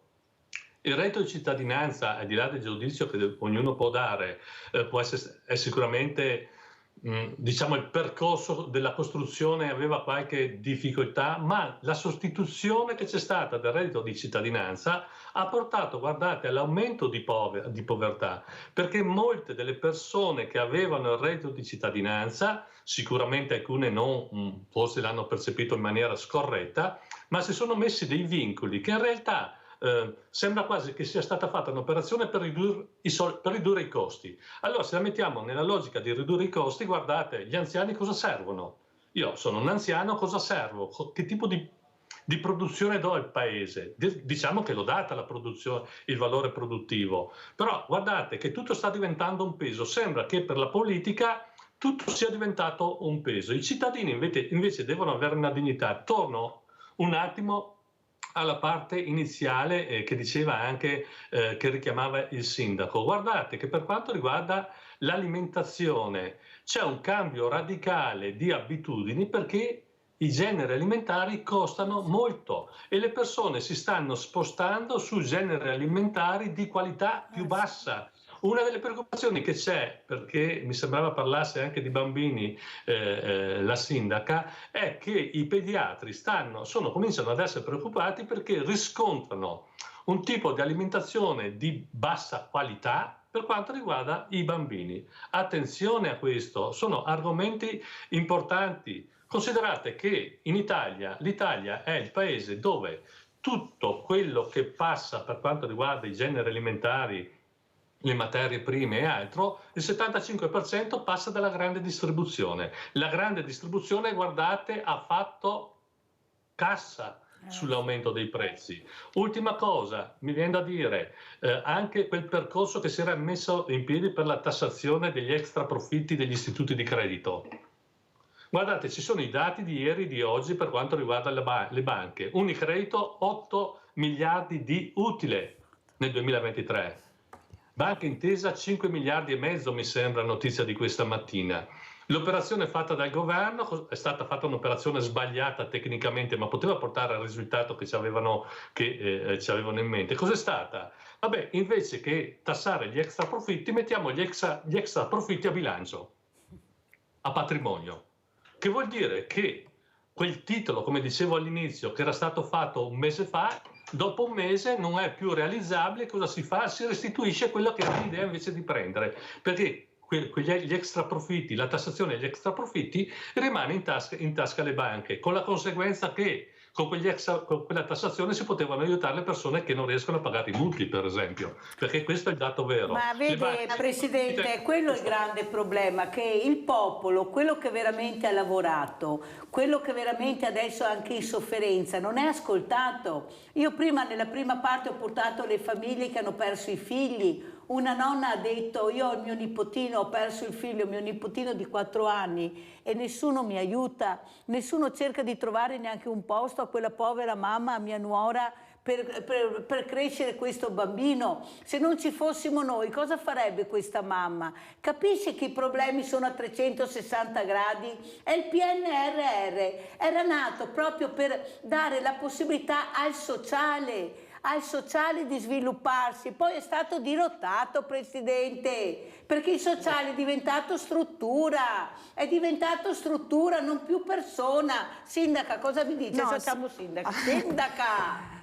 Tornando proprio anche sul tema dell'alimentazione dei bambini. L'obesità, che i pediatri sono preoccupati. Esatto, ma questa cosa noi la riscontriamo anche in mensa, perché al di là poi del mi piace o non mi piace, però il bambino è portato a mangiare proprio la patatina, la pizza, quei cibi molto veloci da catene, diciamo così, alimentari a basso costo, dove magari la famiglia, piuttosto che andare in un ristorante della zona con prodotti locali, preferisce, anche per un discorso prettamente economico, e dei piatti tradizionali, quale la pasta ai fagioli, banalmente, che comportano un lavoro a casa proprio a livello di tempo, ma anche di denaro per comprare i prodotti, anche se alla fine sono cose molto semplici, i bambini non l'hanno mai assaggiate, non l'apprezzano e direttamente la cestinano. Quindi anche qui c'è proprio il problema anche a livello di salute, quindi della cultura alimentare che sta alla base, ed è un processo che, se non parte dalla famiglia, da casa, diventa irreversibile, perché purtroppo anche in qua la scuola, l'amministrazione fa fatica ad integrarsi. Però sa, sindaca, che io ho dei genitori che hanno tolto i bambini dalle mense e non riescono a pagare la mensa, sì, perché non questo. tutti i sindaci riescono a sopperire, non riescono a fare i centri estivi ai bambini, cioè ci sono tante realtà, come diceva lei, io ho tantissimi pediatri, veramente ho delle eccellenze che sono veramente, lo dico anche al Presidente Fra, preoccupatissimi della salute di questi bambini. C'è un'obesità, e guardi che io ne parlo, Presidente, forse lei non segue tutte le puntate, ma le posso assicurare che forse sono stata anche il prima a parlarne, proprio sollecitata da questi pediatri, da questi anche esperti, che veramente sono molto preoccupati, perché è facile dire mangia sano. Sì, se prendo il radicchio che dicevo, friulano a 20 euro al chilo, capisci che posso mangiare sano, oppure l'olio extravergine di oliva, vogliamo parlarne, oppure il pesce. Ma allora di cosa stiamo parlando, Presidente? Allora a voce tutti quanti a blaterare, sì, ma 8, 10 mila euro, 15, 20 mila euro al mese è facile fare la predica, ma prova a vivere con 600, 800, 1200 euro come vivono, che io non so, ho delle donne che io dico veramente dovremmo premiarle, Sindaco, da quanto brave sono a fare inquadrare il bilancio, se ne inventano, voi non avete idea, col pane, il pane che io do, cosa riescono a fare col pane, col grano turco, un lavoro per lavorare questo grano e farlo diventare polenta. Ma vi rendete conto che forse la povertà è quella che veramente riesci a capire fin dove arrivi se hai fame? Prego, Sindaca. No, assolutamente, ma è proprio questo. E infatti, come diceva lei prima, il reddito di cittadinanza, se sotto un'altra forma fosse stato dato ai comuni da gestire, si hanno molto più chiare le situazioni, perché anche con i servizi sociali è un'interazione continua, o comunque in una comunità ci si conosce, e anche la modalità, se tramite l'amministrazione piuttosto che la parrocchia, la Caritas, su tutte le associazioni di volontariato, si va a sopperire delle volte delle mancanze. E invece anche i comuni si trovano in questo momento storico ad avere sempre meno trasferimenti, e quindi questo è un gap che va ulteriormente colmato. Però il discorso, come accennava lei, anche delle madri che rimangono sole con i figli, con una famiglia da gestire, è un discorso davvero complesso, e difficilmente anche abbiamo delle strutture da loro dedicare. Infatti ieri avevo un ospite, il Presidente delle Pari Opportunità, che diceva: ma una mamma, una single, Presidente, come fa ad andare a lavorare, pagare un asilo, una babysitter? Oltretutto che i stipendi delle donne sono molto inferiori a quelli degli uomini, facendo anche lo stesso lavoro. Ma ci rendiamo conto che è proprio un mondo da cambiare, da rivedere il tutto? Perché, Sindaca, lei si mette in conto una mamma che deve andare al lavoro e si ritrova magari sola, perché si è separata, con questo, o anche un papà con questo bambino da crescere. Ma se non ci sono i nonni, come fa? Ma come fai con 1200 euro quando ne paghi minimo 300-400 euro di affitto, di mutuo, e poi le bollette, e poi tutto quello che serve per sopravvivere? Ma ci rendiamo conto che non ce la fanno più, ma veramente più? Prego, poi sentiamo il Presidente. Sindaca. Sì, infatti anche gli asili, adesso anche noi con la nostra amministrazione cercheremo di rivedere la convenzione in essere, perché se un tempo la mamma si poteva permettere da un punto di vista economico anche di stare a casa con i figli, che secondo me a livello educativo era importante proprio questo rapporto, oggi questo non è più possibile, perché tutti e due i genitori, per avere una vita dignitosa, per sopravvivere, devono andare a lavorare, e quindi dovendo andare a lavorare ci sono tutti quei servizi accessori che prima la scuola dell'infanzia, poi magari il tempo integrato quando la scuola primaria non garantisce di poter stare lì tutti i pomeriggi, che devono essere pagati. Così come anche, sempre per il discorso dell'obesità, i ragazzini fanno sempre meno sport, ma anche perché lo sport è diventato limitante proprio da un punto di vista economico, e quindi ci sono davvero tanti fattori che alla fine gira tutto intorno alla potenzialità dei consumatori di poter attingere ad uno piuttosto che l'altro servizio, che vanno rivisti, e tutto secondo me dovrebbe partire a monte con un aumento dei nostri stipendi, perché altrimenti aumentano i servizi, aumentano le utenze, aumenta qualsiasi cosa, però noi, la nostra busta paga rimane invariata, e quindi è chiaro che il nostro potere d'acquisto diminuisce, anzi aumenta magari per le grandi banche o per le grandi multinazionali, aumentando questo gap. E loro diventano sempre più ricche, tanto è vero che vanno a farsi i giretti sulla Luna e gli altri muoiono di fame. Questa è la verità, purtroppo si mettono i microchip. Allora, Presidente, andiamo a vedere anche questo mercato libero pensionati, perché è partito il mercato libero e sono partite anche le truffe, e che è che ci rimette sempre le fragilità. Andiamo a sentire pensionati, mercato libero. 10 gennaio e 30 aprile 2024 sono le due date da ricordare per il passaggio dal mercato tutelato al mercato libero, rispettivamente per gas ed energia elettrica. Al momento sono ancora 9 milioni gli italiani che non hanno scelto, di questi la metà rientra nella categoria vulnerabili per la quale è prevista una deroga. Tutti gli altri invece sono chiamati a scegliere il proprio gestore. Per chi non lo farà entro i termini previsti, per quanto riguarda il gas ci sarà una proposta placet. Rimangono con lo stesso fornitore. La bolletta sarà con i costi fissi, rimarranno gli stessi di prima, quindi che equivale a metà bolletta. La rimanenza andrà a mercato libero e sarà l'offerta che farà il proprio fornitore. Se gli va bene quella proposta, ok, altrimenti può decidere di cambiare. Diverso quanto accadrà da fine aprile per l'energia elettrica. Gli utenti che non hanno deciso a chi rivolgersi nel mercato libero, i propri nominativi verranno messi all'asta, quindi ci saranno i fornitori che presenteranno delle proposte, verranno messi all'asta e verrà aggiudicato a uno qualsiasi dei fornitori. Delineate le linee nelle quali gli utenti potranno muoversi, dalla CISL alcuni consigli soprattutto per i più anziani. Non fidatevi delle proposte eclatanti, cioè metà della bolletta è fatta comunque di costi fissi e l'energia tutti la comprano e quello è il prezzo più o meno, insomma. La proposta che noi facciamo è di rivolgervi a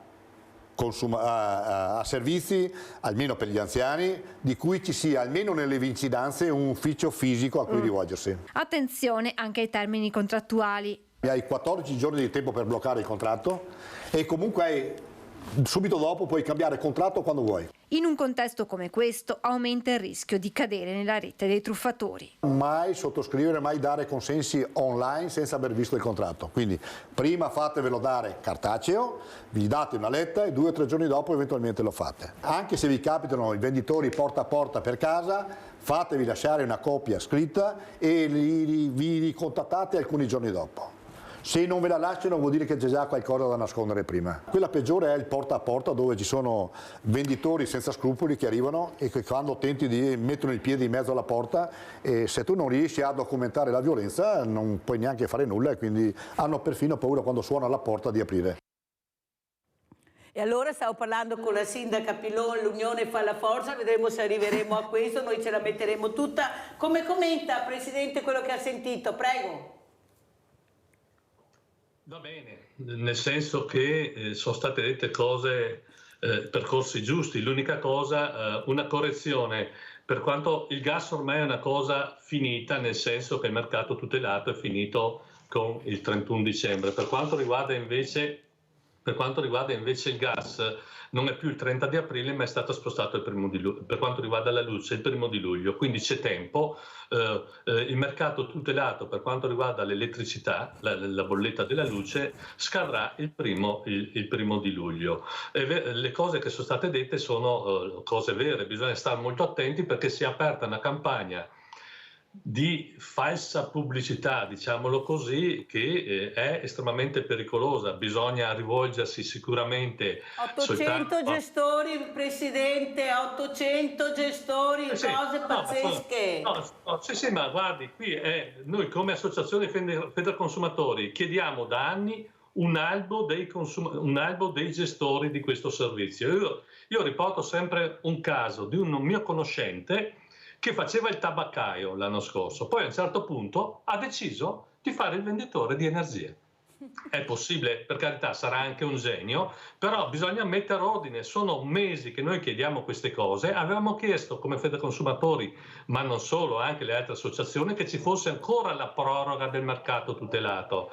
E ancora una volta il governo ha preferito non fare la proroga, ha preferito per esempio fare la battaglia sui balneari e altro. Su questo argomento che riguarda circa 10 milioni di utenti, ha fatto la scelta, inventando che da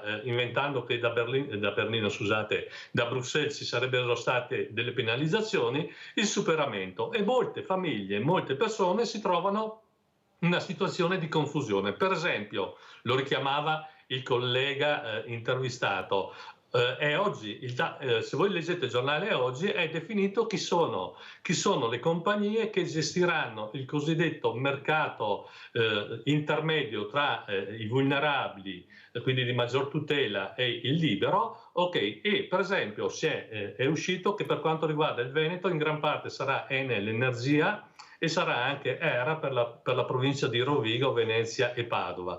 Per cui anche questo è un elemento di confusione, perché le persone che non hanno le caratteristiche per restare nel mercato dei vulnerabili, credo che sia importante ricordarle, cioè avere più di 75 anni, avere delle condizioni di fragilità, avere la legge 104, avere un consumo di energia notevole per quanto riguarda la propria abitazione, perché c'è un utilizzo di strumenti sanitari che consumano energia. Bene, le persone che non vanno nel mercato libero e che non hanno diritto a rimanere nei cosiddetti clienti vulnerabili si trovano nella situazione di entrare in questo meccanismo intermedio per 3 anni, che è collegato, non come nell'esempio del gas, a un gestore... Veloce, Presidente, perché devo chiudere. Sì. No, non al gestore tradizionale, ma nel nuovo gestore, quindi ci saranno persone che non hanno scelto, che non hanno diritto ad essere dei vulnerabili, che cambieranno anche gestore. Ecco, abbiamo capito, grazie veramente Maurizio Framba, Presidente Federconsumatori Verona. Come ci saluta, Sindaco? È arrivato in ritardo, ma la inviteremo ancora. Cosa vuole dire? Cos'è che la preoccupa di più? Velocissima?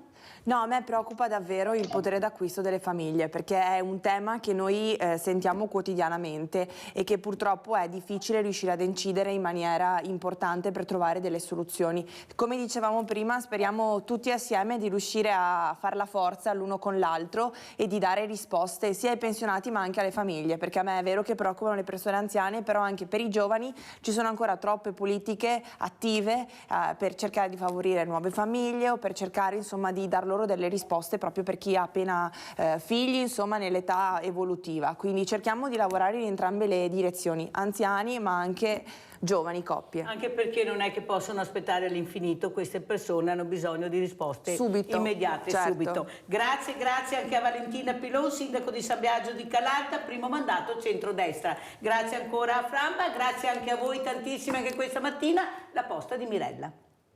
Arrivederci.